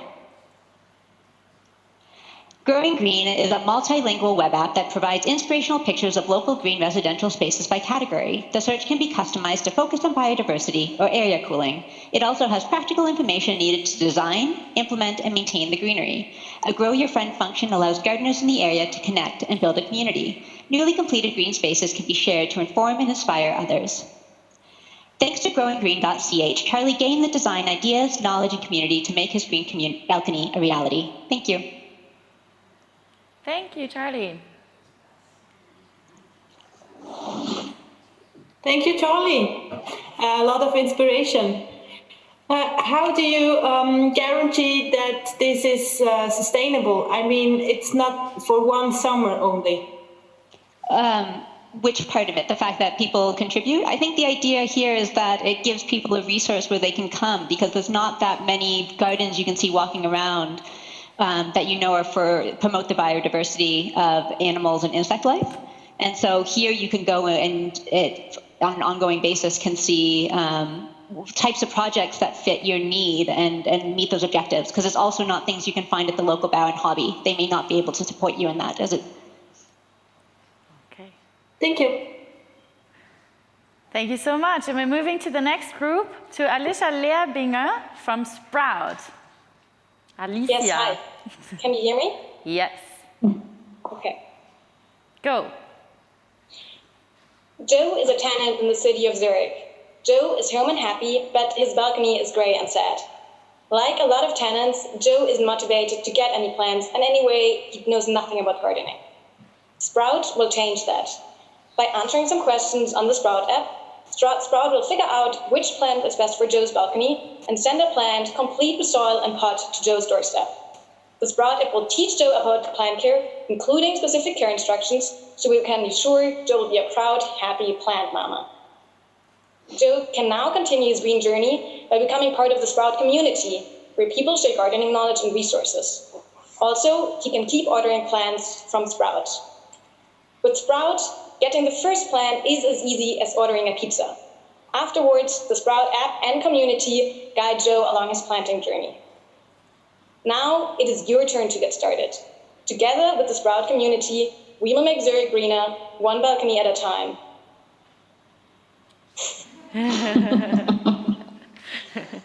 Thank you, Alicia. Are there questions from the jury? No question. No, thank you. Wow, okay, that was the first time our jury didn't have questions, so maybe your pitch was already self-explanatory. Thank you so much for pitching, Alicia. Then we're moving to the next one in line, which is Noemi Lang for Patch Match. Can you hear me? Yes. Yes. Okay. Patch Match. Greener, more social, and for everyone. Big cities like Zurich have a problem. They are grey. People feel lonesome, and space is an exclusive good. People like Alex would love to garden and green the city, but don't have space. Other people, like Kim, have ground, but no time to care for it. What if Kim and Alex could meet? What if they had Patch Match, an application that solves the problem? You will be able to choose your role. You will be able to find a match. Oh, look, across the street, someone is offering a small patch of land. You will be able to find a match. It makes the city greener, more social, and offers sustainable food for everyone. Our project is unique because it covers all 3 dimensions of sustainability. Thank you. Thank you so much, Noemi. Jury. Thank you very much. I have one question. How do you reach both Alex and his other mate? Yes, I think we have different ways to reach the people, and we are also depending on the Zurich of City that they support us. We would like to use them to outreach, to promote the app, and as well as funding the creation of the app. So one way could be using the city of Zurich. Thank you. Andrea, do you also have a question? We still have 30 more seconds. It's only for people who want to plant food, or it's for everyone who want to plant plants? It's both is possible. We thought you can do two things in one if you plant edible plants. So it is greener, but it's also more edible. And we would push the idea of planting more seasonal plants like bush trees or herbs, and apart also some vegetables that you, of course, renew every year. Thank you, Noemi, for pitching here. And we're moving to the next one, which is Mike Schelfli from Pan Pipato, or new name, Green Zurich. Green ZH. Hi, I'm Mike. And I'm Dominique. And we asked ourselves, why do our neighborhoods not look like this? Walls, roofs, and balconies offer excellent opportunities for greening the city, and therefore improving the climate and the quality of life. Unfortunately, most people lack the know-how of gardening and its impact. We say, let's grow together as a neighborhood. Greens, the gardening assistant, provides you with custom plant recommendations for your outdoor space. It helps you understand the impact of each plant in your garden ecosystem and reminds you about their individual needs at each time of the year. Success is greater when shared. That's why Greens offers everyone the opportunity to show off their gardening achievements and get inspired by others in their neighborhood. To emphasize the community factor, we created a billboard campaign inspired by different neighborhoods of Zurich. Greens, let's grow together as a neighborhood. Thank you. Thank you. Great, thank you. Do you know where from they would have their plants? Do they share or change? Or do they all buy them in the supermarket? What we couldn't show now because of lack of time, we thought of a shopping assistant. So we're gonna recommend you the plants and it makes you a shopping list, which plants you should buy, which makes sense. Could be more sustainable, yeah, thank you. No question. Thank you. Okay, thank you so much, Greens. I'm not so sure, I'm trying to communicate with our tech team if the group that we had to switch is on the line now, which was Smart Share Park. Are they here? I don't think so. Okay, so thank you everybody for pitching in challenge number 4. Those were all of the contestants. Thank you so much for your great ideas. And we are moving to challenge number 5, to the last one in line here, to sustainable food for all. And you will be pitching to our jury, which is also here in Kraftwerk, to again René Estermann and to Yvonne Lötscher. Thank you so much for being here. And I'm handing over the word to the first one in line, to Dorothee Winkler from Sustainable Beauty Revolution. Dorothee, are you with us? Hello. Hi, and we have your slides, I hope? Yes. Yes, perfect. Okay. Thanks a lot. Here you go. Yes. 15% of all greenhouse gases come from meat and dairy production. We are Simone and Dorothy, and we show you how to increase the demand for plant-based food. Not all Zurich women are affected by the message "Save the World." However, many of them love beauty, not only spotted at Bahnhofstraße, but also backed by empirical evidence showing that the beauty expenses in Switzerland are among the highest in Europe. Therefore, we want to raise awareness of plant-based diet advantages among those women. Reduce risk of cancer, improve mental health and energy levels, glowing skin, less wrinkles, and eternal youth. Research shows that a vegetarian diet grants up to 8 more years of life. Who wouldn't like that? City of Zurich Sustainable Beauty Revolution convinces non-believers. Influencer marketing to tackle the younger women, and television spots with famous athletes or celebrities to tackle the more mature women. A voucher booklet to boost visits at vegetarian restaurants, and eventually collaboration with supermarkets to sustain our message. Okay, thank you so much. So I think we get a microphone here as well for Yvonne. So we get some questions to your first pitch. Thank you for this idea. This campaign sounds quite expensive. How do you intend to fund that? Well, we've been hoping that, of course, the city of Zurich has some marketing budget for that, but we don't even think that it is that expensive, because once you have the message out, maybe you even find influencer that shared from the sense of the purpose. Yeah, and we're also thinking about collaboration with supermarkets, so maybe you can find some funding there as well. Thank you very much. Thank you so much. So next in line here for challenge number 5 is Celine Stalder, and she's pitching to us EcoTaste. Celine. All right, it's actually manual, but on the count. Okay, no worries. Then go for it. Let's our slides. I think we're up next. Sorry, yes, I skipped you. I'm so sorry. This was my fault. So Daniel Schneider for Prolog, locally.eco. Okay. Do you hear me? Go for it. Perfect. We have around 30 slides, so just keep clicking through it, like switch slide every 2 seconds, please, if possible.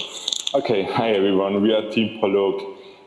We started our Climathon by researching suppliers, project shops, producers and markets with a focus on sustainable food. And we were positively surprised by the amount of great projects we found. But what's missing really is the visibility and the accessibility to the shops. So that's what we like to solve by creating an app which gives the customer a good overview of all the great places and projects nearby. We also plan to add an easy online shop solution to make the products even more accessible, and hence customer relationship with a loyalty point system that also helps reducing food waste, integrating a shopping history, news and events, and special discounts. And we even thought of an eco-friendly delivery system, which will definitely needs another Climathon workload. And because we take it seriously and believe in the idea, we started building a real-life version, got the domain locally.eco, and pushed the MVP for all of you to test it and follow the development. And yeah, that's what you see right now is already the MVP, and that's live on locally.eco. And yeah, hopefully that will develop further. Thank you, Daniel. So questions from René Estermann. Great, very concrete idea, and I see concrete demand as well from your side. What would you expect as a support from the city?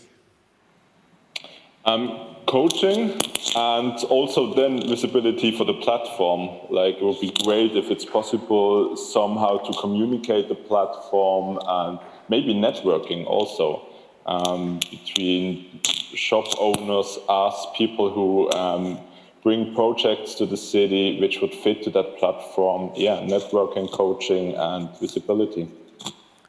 And you see as well a self-sustaining business model for the platform? Well, kinda. I mean, we thought about the numbers, what it would cost. It's not immense, and most of the work we could do ourselves. So we kind of hope of funding from foundations, maybe we make it platforms.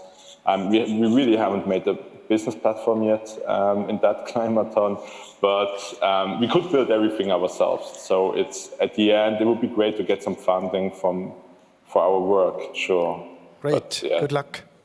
Thanks. Thank you, Daniel. And so now we're moving to EcoTaste, and I wasn't so sure who's pitching now. Is it Celine or is it somebody else? EcoTaste.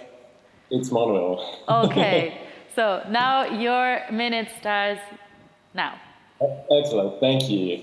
Welcome to our presentation about EcoTaste, the climate-friendly delivery experience. So, here's the thing.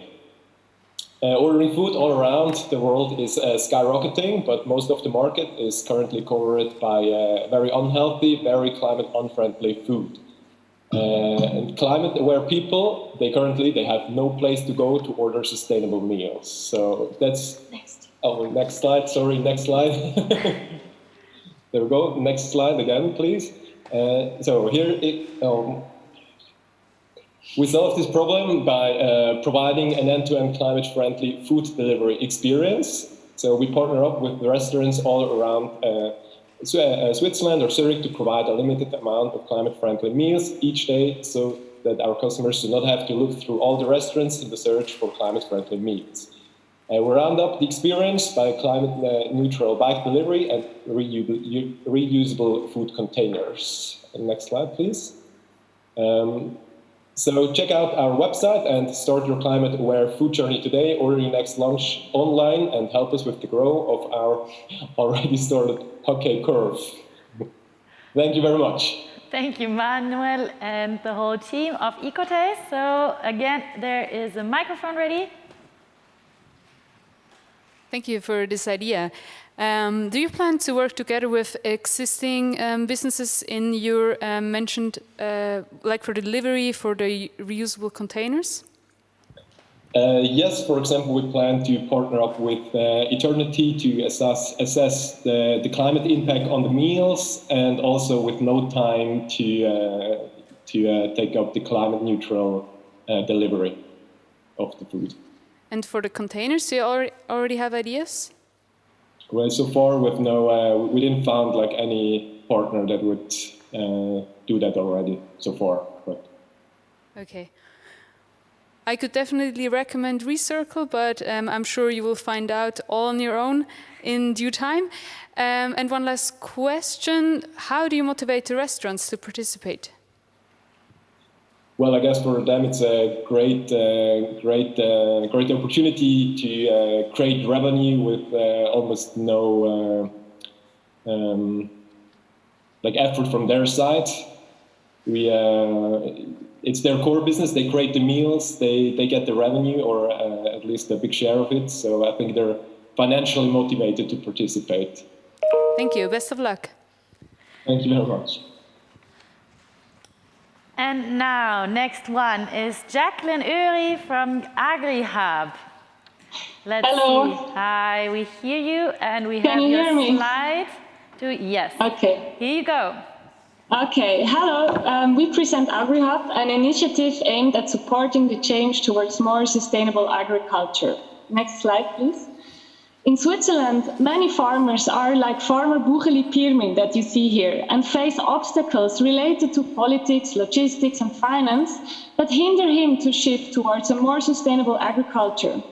There exist many resources already that you see scattered as symbols that could help him overcome these obstacles, but they are scattered around and Bucheli Pirmin does not know where to start. Next slide. Therefore, we launched the AgriHub, a platform that supports people, businesses, and associations. Specifically, the AgriHub creates a supportive network where it connects stakeholders like Bucheli with already existing knowledge, initiatives, and role models, and it synthesizes relevant research to create concrete sustainable farming scenarios. These AgriHub activities help overcome previous obstacles that also help farmer Bucheli to achieve his goals. Thank you very much. Thank you, Jacqueline. And we got some more questions here. Hey, Jacqueline, how do you engage the farmers to participate on the platform? We thought, so there can be many different types of farmers. The conventional farmers, but actually there is, for example, a lot of small farmers that are already trying to often practice, for example, more ecological farming practices, but often they are not economically viable, for example, because they cannot sell their products. They have like small-scale products, like, and so, for example, we could help them by connecting them with a Zurich-based, for example, we can connect a farmer from Emmental or outside Zurich with a larger distribution in the city of Zurich, so that he can increase, for example, the selling of his product or so that he can be more economically viable, for example.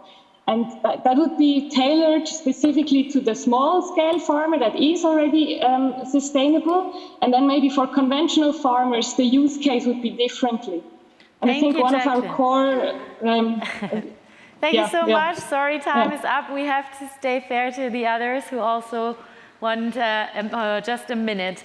So next one here is Rahel Reinhardt with the team MATE or MATE. Let us know how to pronounce your team right. Yeah, it's MATE. Okay, so your minute starts now, Rahel. Thanks. There are so many apps and campaigns which focus on sustainable food. But the problem is, how do we get the general public to be aware of this topic? Easy. We start with our future, which are the students and the young people, such as Johannes. He is not aware of the negative impact that his diet has on the planet. However, at high school he meets Nina, who is one of our sustainable food ambassadors, and tells him about the upcoming school challenge, which aims to increase sustainable food consumption. Nina told him, saving the planet starts with a meal. By choosing the sustainable food option several times a week, the students can help the school win the challenge. Do you see where this is going? Exactly. The mere exposure effect. More students are convinced by the tasty food and want to stick with the greener option. And this inspires the Mensa to offer more balanced meals. So our network creates awareness and fosters behavioral change through knowledge transfer and competitive incentives. Together, we can save the planet, starting with one meal. Thank you so much, Rahel, and your team. So there's a question from Yvonne. Yes, I was wondering, how would you engage the Mensas to start with this challenge at all? Do you give them a starter kit, or? We actually thought you were going to ask that because we did some research, and actually there has been... Next slide. So actually there has already been some initiatives where Mensas, not in schools, but for professional, like for offices, tried to do such an initiative, and they also had such a challenge which was already implemented. So apparently there is a need for it, or like there's some incentive for them as well. And we would start with that. Okay, that sounds like a very good idea. Thank you very much. Thank you so much also for the questions. And next one is Adam Hewson for Tap into Sustainability. Adam. Hello, how are you doing? Hi, great. Thanks for asking. Your minute starts now. Okay, so Tap-in provides instant access to sustainable food choices. The biggest issues we face are the access to sustainable information and the myths surrounding sustainable food consumption. When you tap in, you tap into this information. Tap-in gives the public instant access to sustainable food options and solutions in our everyday lives. It's a gateway for sustainable businesses to connect with the public, with the solutions that exist today. And the best thing is we have the tech, we have the information, and we can act now. By collaborating with businesses and organizations, we can deploy NFC-powered posters, stickers, and flyers throughout the city, and we can build a network of trust, a non-intrusive, unique symbol of sustainable information that supports local and that supports change. That allows us to tap into sustainability. Thank you. Thank you, Adam. Yeah, and there's a question coming up now. Thank you, Adam. You have huge ambitions. It's about content. How do you generate content and how do you generate relevance? The content is already there. We have businesses, we have institutions, we have reports, we have the information. And to generate the interest and the engagement from the public, we initially start with marketing campaigns in local areas, with high footfall areas. And then we move on to incentivization and gamification using a web platform that is non-obtrusive to get that information and encourage rewarding repeat engagement. You say we, who is we? Us, the people working on Tap-in, my amazing team who have done wonders over the past 24 hours, collaborating with businesses and organizations, connecting people together for the common cause, basically. Thank you, Ellen, for your proposition. No, thank you very much. Okay, and so now there has been a change in the list of pitchers, so just jury bear in mind that we have a change now. So next one is actually Daniela Diaz for Lightwave, the online marketplace. Daniela, are you here? Yeah, can you hear me? Yes, perfect. Okay, here you go. Okay, so how can we convince people in Zurich to eat more sustainable? We would like to introduce a sustainable product score. It's a very simplistic and straightforward source of information that can help people know the environmental and social impact of the product they purchase. It would also give incentive to society to consume more sustainable. The Sustainable Product Score has a color scale going from A to F, where A, with a green leaf, represents that the product is regenerative, and F, in the shape of a red flame, represents unsustainability. All the products are placed within this rating system. For this, we will consider different criteria. It will be placed in the form of a sticker on the food product and included on online marketplaces. We hope that with this sustainable product score, people of Zurich can achieve more awareness about what they consume. Thank you. Thank you, Daniela. I already see that Yvonne has a question for you. Yes, thank you very much, Daniela, for this short presentation. I was wondering, how do you want to inform people about what your score all about? Well, could you go back to the first slide? So we will have these criteria. So the next phase in our project will be together with experts collect more necessary data. So the criteria is there and the consumer can see it very straightforward what's the impact of the product itself. So then the consumer can make the decision. So it will be visible. Okay, so it will on the product itself that the consumer buys, you say? Yeah. How would you get the corporate businesses to work with you? What's in for them? So we need to approach them with benefits, the benefits that they will get in doing so. For example, being the first ones will create a differentiation from other retailers. So they can win all the customers that are valuing sustainable food. And we know that this consumer group is growing and growing in Zurich. So we would like to implement it first in the online marketplace LiveWave that Johannes will explain later. And this one is already established and is cooperating with 200 organizations. So we would think it would be a good starting point, and it would be easier for us to approach other partners in a more confident way. Thank you. Thank you very much. Okay, so I think we have put in Johannes as next in line, Johannes Kübel for Sustainability Product Score. Sustainability Product Score. Johannes, are you here with me? Yes, I'm here. Cool. So here you go. So we from LightWave present you the online marketplace for sustainable food. And our goal is to connect the local retailers with the citizens of Zürich. We increase visibility of sustainable food retailers and their products with a map and web shop, and that gives people better access to the information. And by adding the sustainable product score, we help the customer become aware of how their purchase is impacting workers and Mother Earth. And we give people direct access to the products with a sustainable delivery system that ensures a great customer experience. And thanks to good partnerships with Transition Zürich and Ernährungsforum, we are already in contact with 200 food retailers and are looking forward to work together.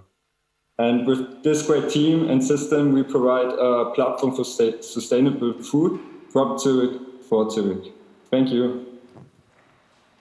Thank you so much, Johannes. So I mixed this up before. It was just the names that have changed. So this was indeed LightWave Online Marketplace. So I'm handing over to René.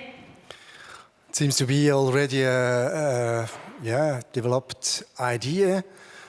Congratulations to the ideas you have. How will you become operating the idea? We are already in contact with organizations to put the products on the marketplace. And so we are already operating. What will be the challenges you face at the moment?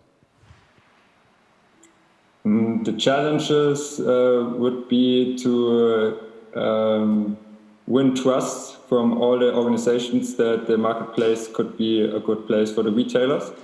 Because if we connect the retailers, we have also a better chance to introduce it to the rest of the people of Zurich. But with the good partners with Transition Zürich and Ernährungsforum, we believe that we can do it. So good luck for you. Thank you. Thank you, Johannes. And we're coming to Andreas Michalski for the delivery system marketplace. Hey. Do you hear me and see something? Yes. Awesome. Can I start?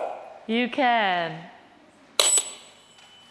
Hey guys, have you heard of LightWave? Thanks to this online marketplace, even my neighbors can buy groceries sustainably.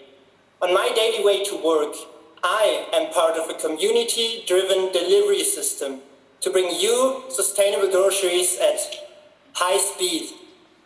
I just came out of my office and I see an order on my phone from one of my neighbors.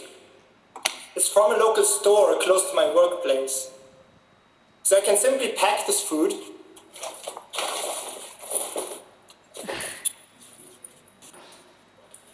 and deliver it to my neighbor on my way home. So now I earn money on my daily commute and I support my neighbors to consume sustainable products. Who said sustainability and convenience can't go together? See you later. Okay, and I see on the list that somebody else is doing the Q&A. So Yvonne, you can ask questions, but Isabel Batista is going to ask them since Andreas is on his way somewhere. Okay, well, what a nice idea. But why would I go buy groceries for my neighbor? Can you hear me? Yeah. Yes, I'm just back from giving a delivery. Oh, go ahead. So your question was why the neighbor should do that, right? Yes. Yeah. So it's a community building for the local community, and we have the idea that people especially now in this Corona crisis, learned how to help each other, and that we can use that new feeling of standing together. And if you are on your way, this is the most sustainable way to transport goods to the places where you already go to. Okay, and how would you get people on your platform that are not already interested in sustainable food? Yeah, good question. So it's part of the marketplace that was introduced before by Lightwave. And we needed a delivery system, and so we're searching for a way to do this also sustainable. The platform, the marketplace, is a place where we could find people who are interested. Okay, thank you very much. Thank you.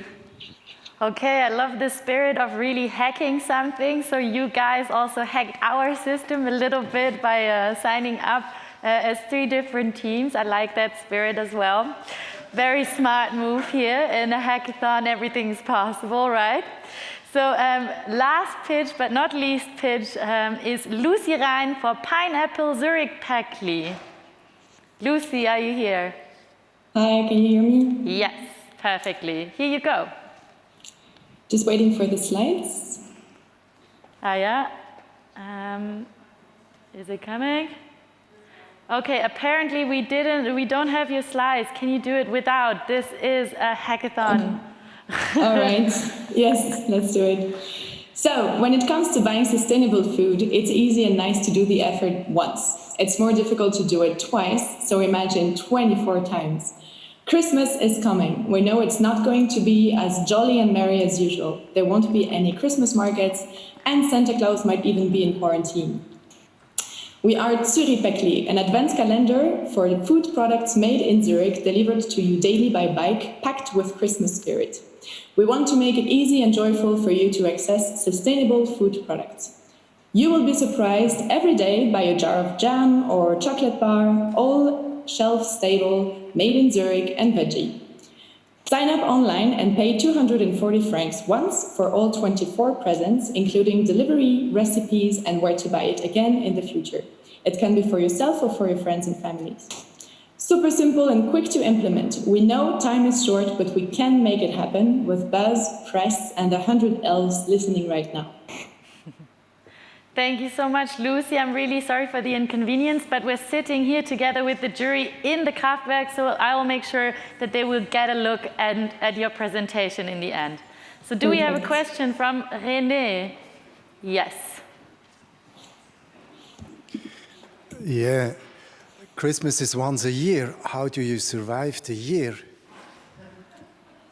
Sure, it's a business model that is targeted for Christmas as a go-to-market strategy. But if we get traction, if we notice that customers are asking for it, then why not start a monthly subscription box? Would you be able to start this year, or do you have patience to start next year? With your support, anything is possible. We can do it this year already, I'm sure. Okay, looking forward how you will proceed. Okay, thank you everybody. Thank you so much to Lucy now for pitching, but to everyone here in the call for your ideas, for your brilliant pitches. I think we had a great laugh, all of us. And it's really, I can't say it enough, inspiring how much you come up with in only 24 hours. Also, thank you so much to the juries, but your challenge starts now. You have to go and deliberate on whose ideas you find the most inspiring. And also you on screen, you also have the possibility to choose now, because we have a second audience award. So if you weren't aware of it before, you have another opportunity to vote now, to go on menti.com and insert the code 251433 and choose your favorite idea as well. So I think this is a good keyword to end this whole thing with the sustainable food for all, because everybody is hungry, and we will also take a break now and see you for the award ceremony at 4:30. See you soon, and yeah, good luck. Okay.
Vielleicht, oh, ich brauche nochmal.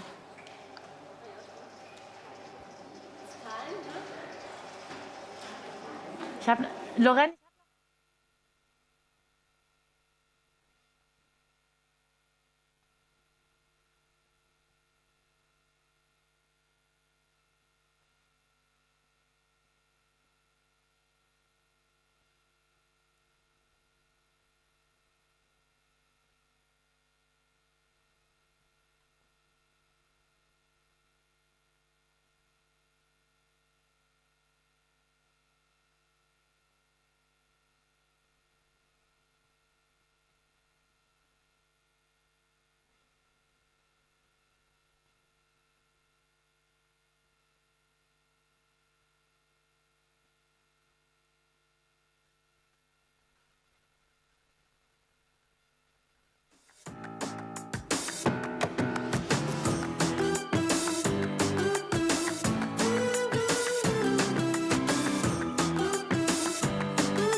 welcome everybody and back here in the live stream. Welcome everybody here in Kraftwerk as well.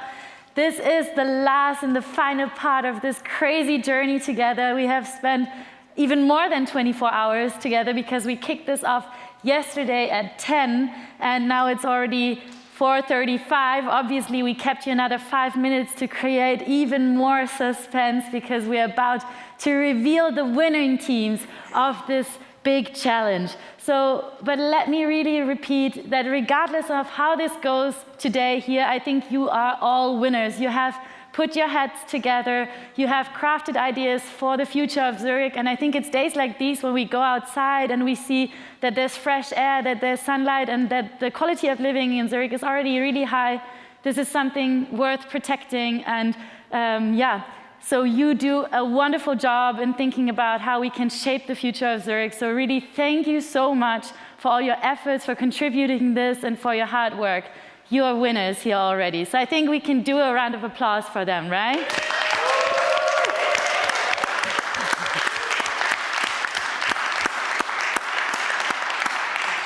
Yes, and also before we reveal this, I thought a little more suspense is not a bad idea. So I am really happy to be joined by René Estermann here on the stage again. We already met him as part of jury 1 and 5. So I wanted to ask, René, how did this jury deliberation go? What did you pay most attention to by making your decision? Yeah, we had several criteria that we followed and that we had to decide along. Of course, it was the impact on climate protection. That was very relevant for us. And as well, very relevant for us was the real impact here in Zurich, in the city of Zurich, that we wanted to see in the projects, as well, of course, as the innovation, innovative approach in the project that we wanted to emphasize. And on the other side, innovation is good, but it should be feasible on the other ground. So with both feet on the ground. And yeah, it was not easy for us, and there have been a lot of potentials. Looking forward then to see which ideas have been awarded. Yes, I am excited too. I think everybody here is. But you already mentioned that, so the impact really for the city of Zurich. So from the side of the city of Zurich, maybe also from the environmental department that you're the head of, how do you evaluate the relevance of the ideas brought forward here for the whole city of Zurich?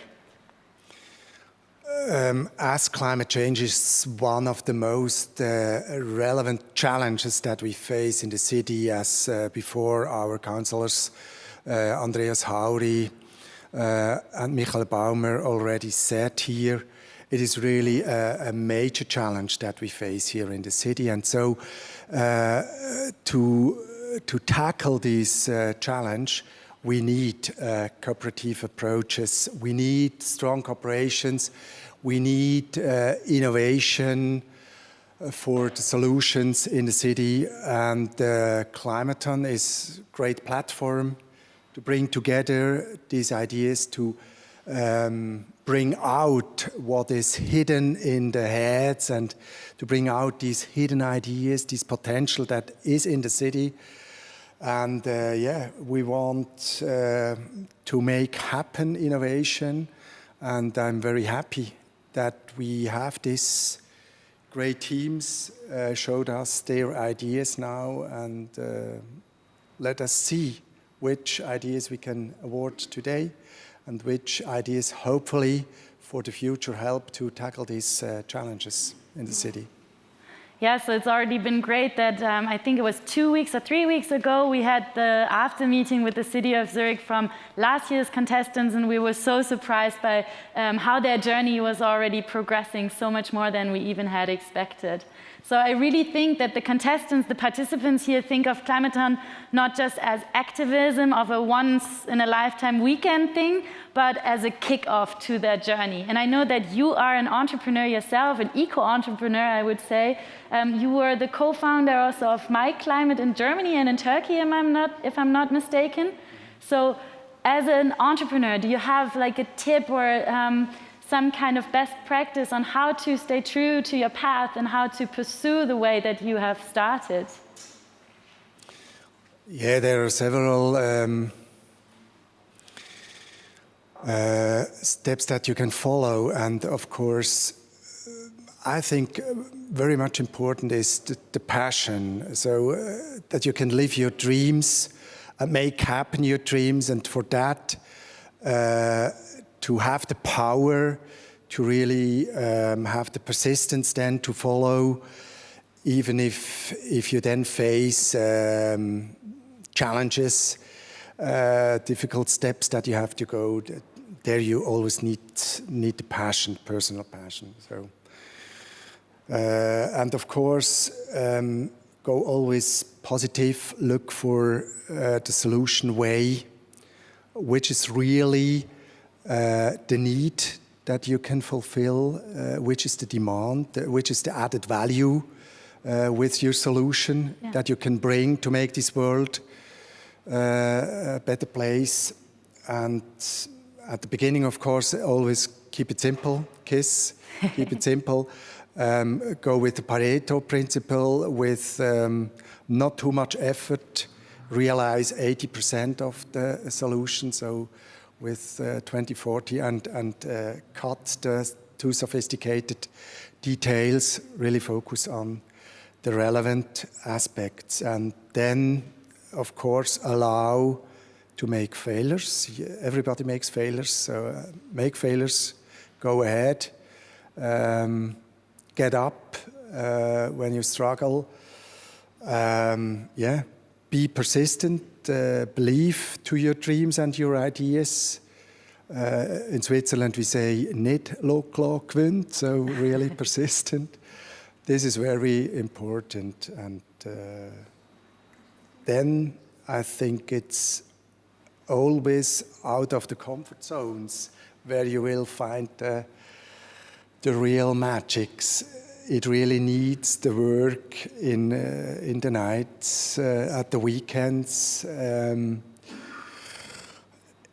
the cold of the weathers, in the cold of the project, or in the downs of the projects. There, it's needed your persistence.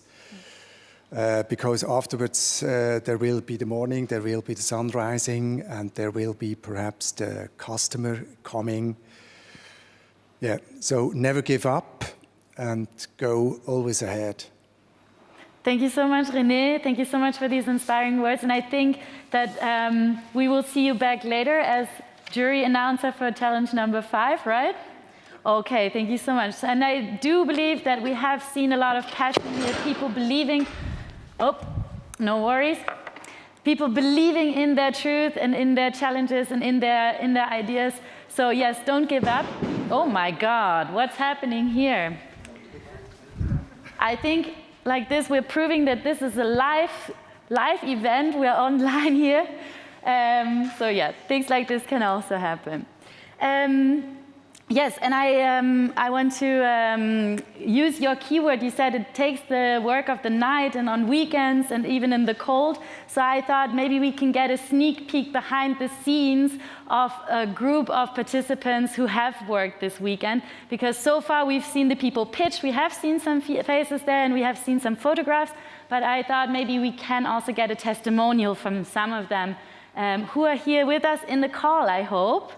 So Jasmine and Kay, hey, are you here? Ah, there's even a third person. Hello. Hi, how's it going? Good, good, how are you? I'm great, I'm great. So can you remind us which challenge you were pitching for? Challenge 4, right? Yeah, the greening Zürich, yeah. And what was the name of your project again? Can you just quickly say again what your project was?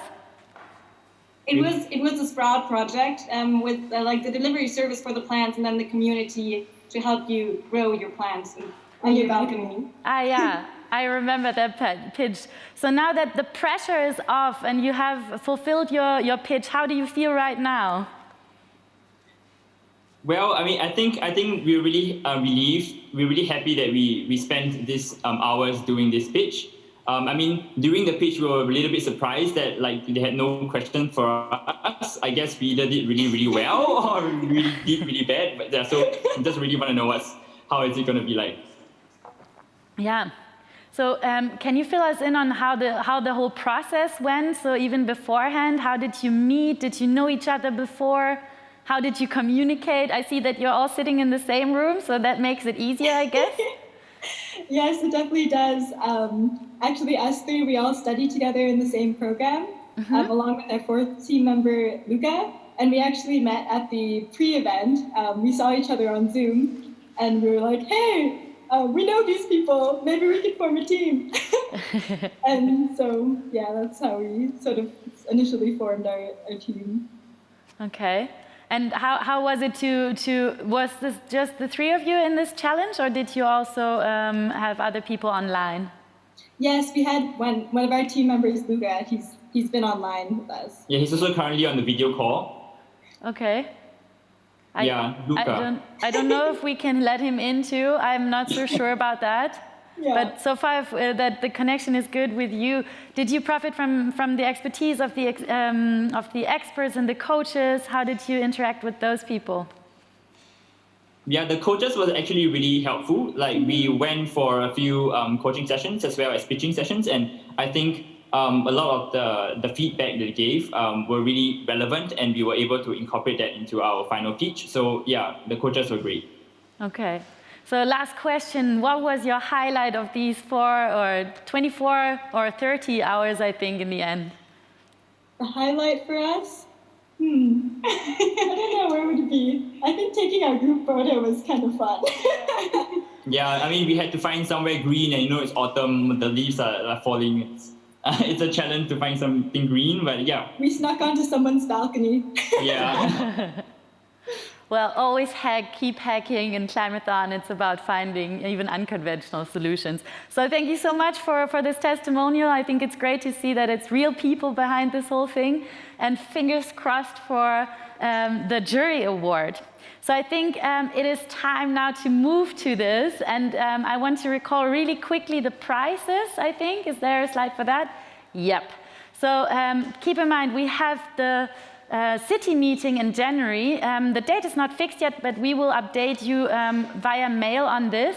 And we have 10 slots for this city meeting. So in total, in the categories, we have 10 slots for the follow-up event with the city of Zurich. But also, obviously, we have memberships with Impact Hub Zurich, and we have all of our other partners that will also be there to follow up with you or offer you a promotion package. And don't worry, we will also send you an email for that. So yeah, I think it's time to really lift this curtain right now and to create no further suspense. I know it's been a really hard decision for the jury to make, and so I'm really happy that I don't have to present this now, because I think this is the toughest part, making the decision. So I would like to welcome here on stage for jury number 1, who is actually presenting? Georg Hafner is presenting. So yes, please give a round of applause, people here.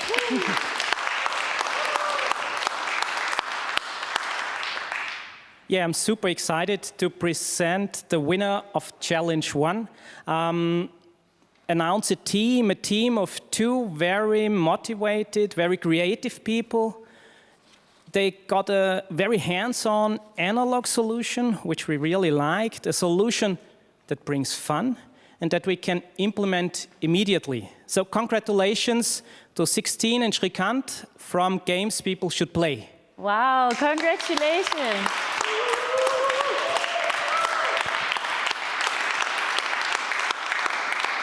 Thank you, Georg. I know it's a bit unconventional not to put the people on screen yet, but we had to do this as technically easy as possible.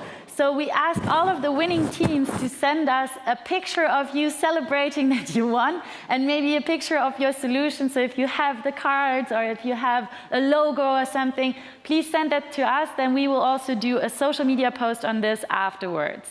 Okay, and now we're moving to challenge number 2.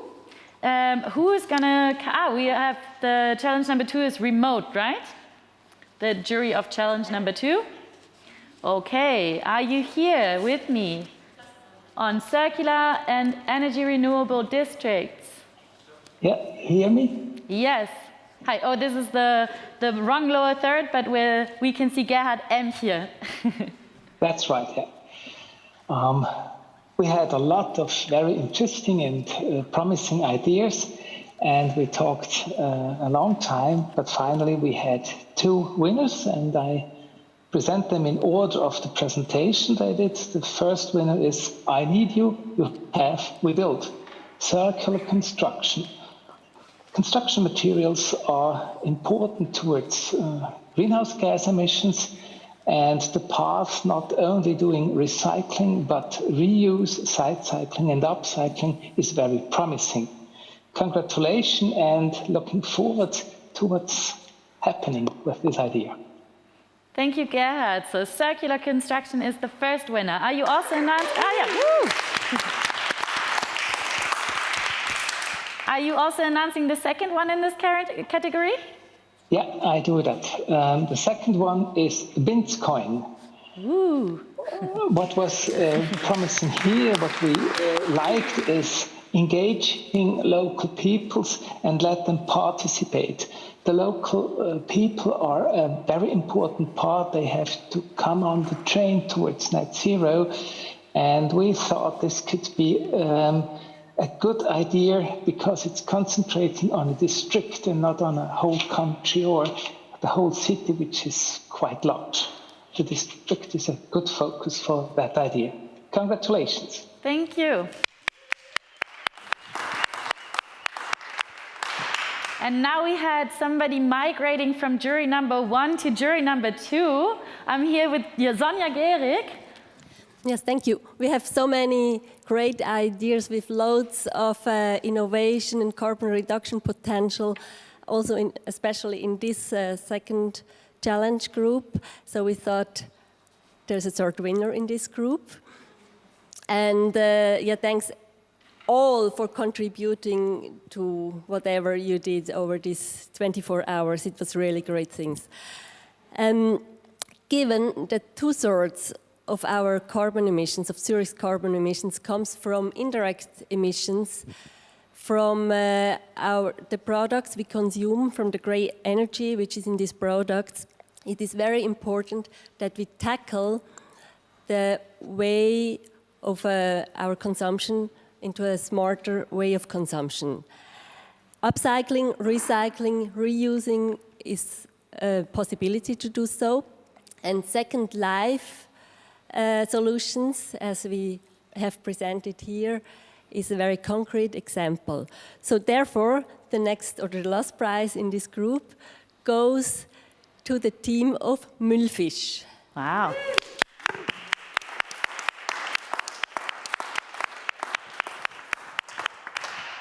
Thank you so much, Sonja, for presenting. And you are really an expert of creating suspense, I think. Okay, so we're moving to challenge number 3. And in this category, I'm also joined here on stage by Ruth Vorer, gell? Yeah. Hello, everybody. I'm happy to present you the winners, or only the winner of challenge 3. We had 4 very interesting challenges or pitches, and we discussed hard, but we chose only one of those. All of them had potential in innovation and in impact, climate impact, but we thought the only one is really with a really new solution. So we decided to choose the city cargo pitch for the winner. Yay!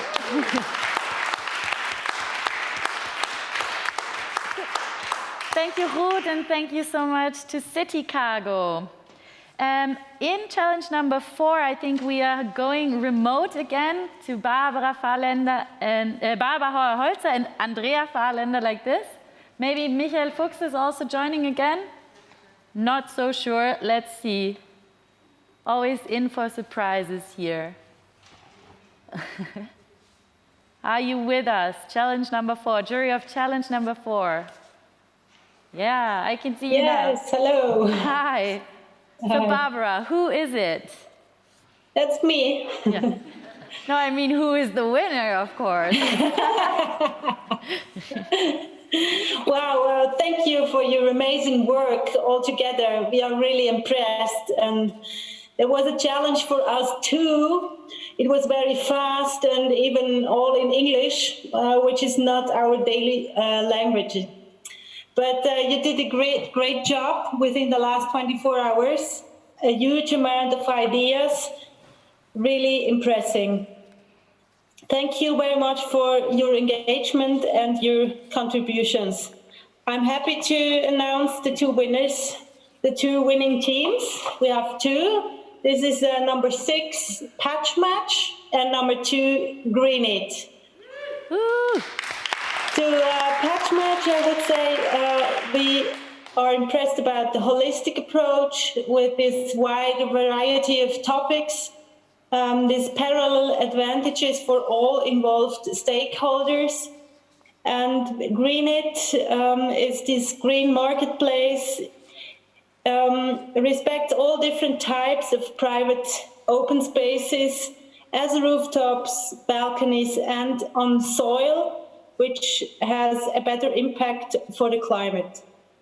And the thought of social gathering in the neighborhood is a really good and sympathetic approach. We're trusting both teams that they could improve their ideas to get closer to implementation. Thank you from Andrea and me. Thank you so much, and congratulations again. So those of you who did the math, if we have 10 spots, then there are 3 spots still open, and those will be announced for challenge number 5. Who is joining me here? Yvonne and René. Are you both coming to the stage? Maybe not, I don't know, yeah. They are both coming to the stage. Well, yes, the 5th challenge, all about making sustainable food, like for everyone. And there were really a bunch of great ideas. We were quite impressed with all the solutions that came up, the diversity of the solutions. And we're really excited to invite 3 teams to this city meeting. And the first convinced us because they combine existing sustainable shops. They make it available through an easy online approach. It is a very ambitious project, but I think because they build on existing tools and the strong partnerships, they can actually pull it off. So that's why the first one that we chose was Lightwave. Yay, congrats.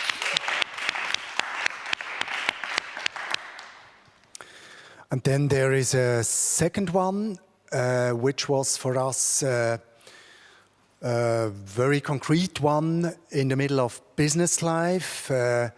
More a business-to-business focused solution. There we had entrepreneurs already very successful. They have their special needs for sustainable food supply and this matchmaking between producers, suppliers, and users in the city with relevance. So we thought Prologue and the locally.eco gets a second award from our side. Congratulations.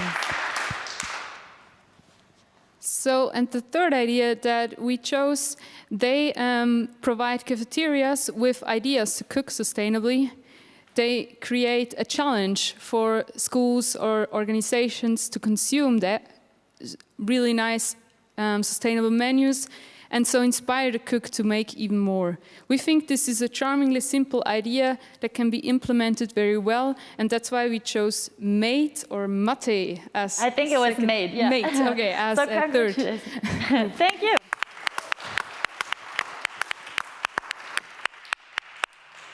Yeah, so thank you everybody for this whole thing. Thank you to the juries for deciding. I think this was really a tough job, maybe the toughest for today for the people here. So let me just really quickly reread the list. So if you missed anything, I'm going to announce it again. So challenge number 1 was games people should play. Challenge number, this was for climate action now. In the second one for circular districts, 3 teams won, circular construction, the bins coin and the Müllfisch. And in the third category, for car-free Zurich, it was city cargo that won. In challenge number 4, for greening Zurich together, it was the green marketplace and patch match. And in the last 5th challenge for food for all, we had 3 winners, Lightwave, Prolog, and Made. So congratulations again from all of our sides.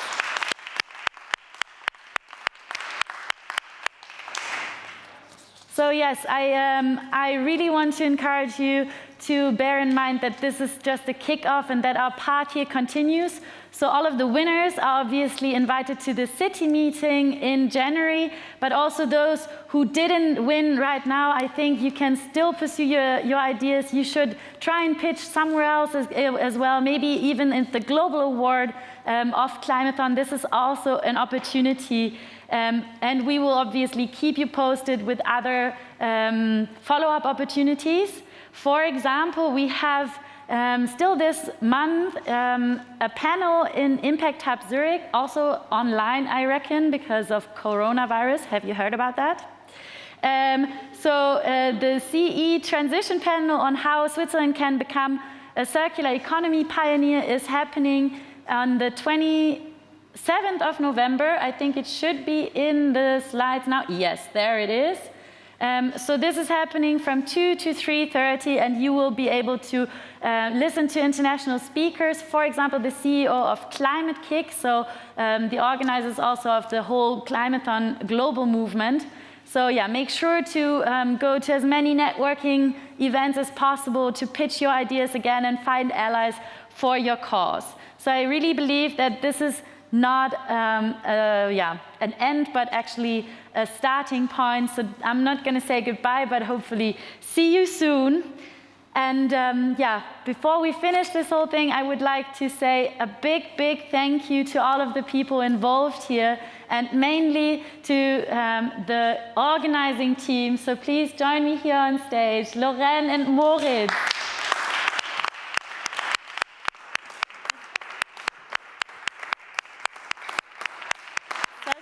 Again.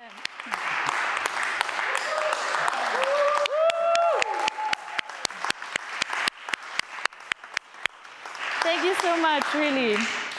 Thank you. So first, before we say thank you, of course, to the huge, amazing team behind all of this, we would like to announce the awards, the audience awards, sorry. Oh, yes. Because, of course, we had some people at home watching the stream, so as you said, the moms, the friends, the grandmas, and we want now to tell you who it is, so I will give the words to Moritz. Thank you, Lorraine. So we had an incredible amount of votes going out, and I'm happy to announce a winner for the session 1. That was challenge 1, challenge 2, challenge 3. It is Smarto's Social Power. Yay!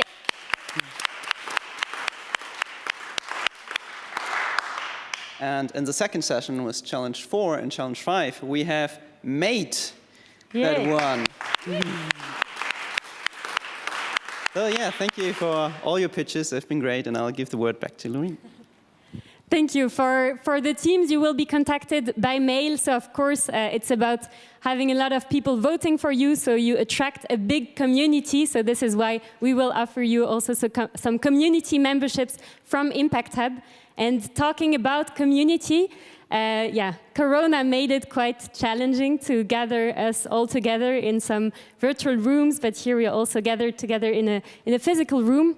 We really, really hope that you could make connection, and we have witnessed some new connections, people coming together, creating great results. So this is really inspiring. We hope when everything is over that we will be able to meet again in person. Why not throw a Climathon 2020 party, meet in a park, but we really hope that we can also meet in the physical space.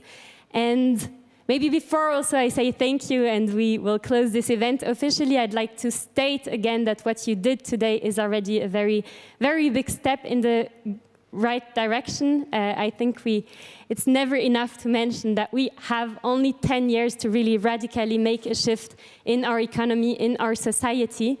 And at this point, I'd like already to thank our partner in this game, so the city of Zurich, with which we are collaborating. I don't want to tell you how many emails we had and how many discussions on these challenges and on the formats and how to put it best, but they really brought the best experts on board, the best speakers, the best jury, of course, to really listen to your projects. And we are really looking forward to the follow-up and to seeing how this can evolve for real in the streets of Zurich. So at this point already, thank you very much to our partner, the city of Zurich, that makes it possible for gathering in this virtual space this year.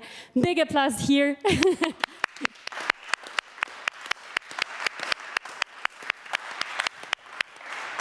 Thank you. And of course, I would like to thank our amazing team that was behind. So I think we also have a slide again showing my team. Yeah, perfect. So this is the core team. Of course, we have other persons that supported. So big thank you to the team.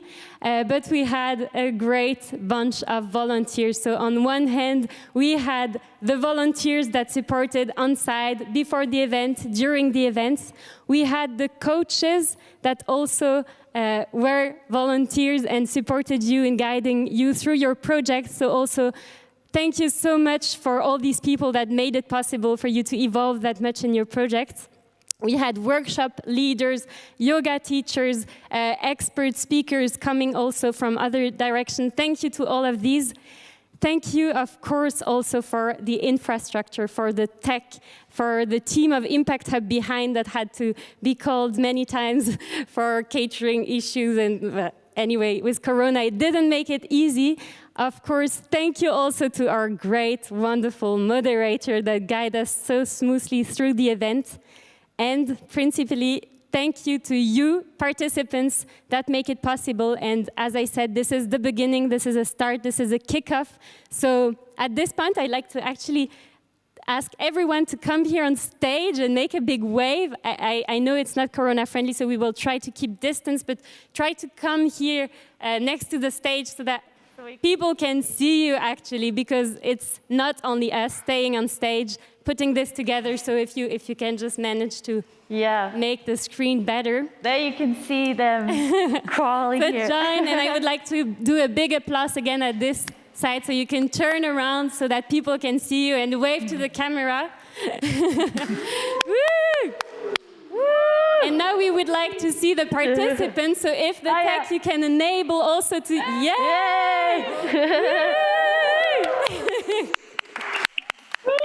Well done, guys. Congrats.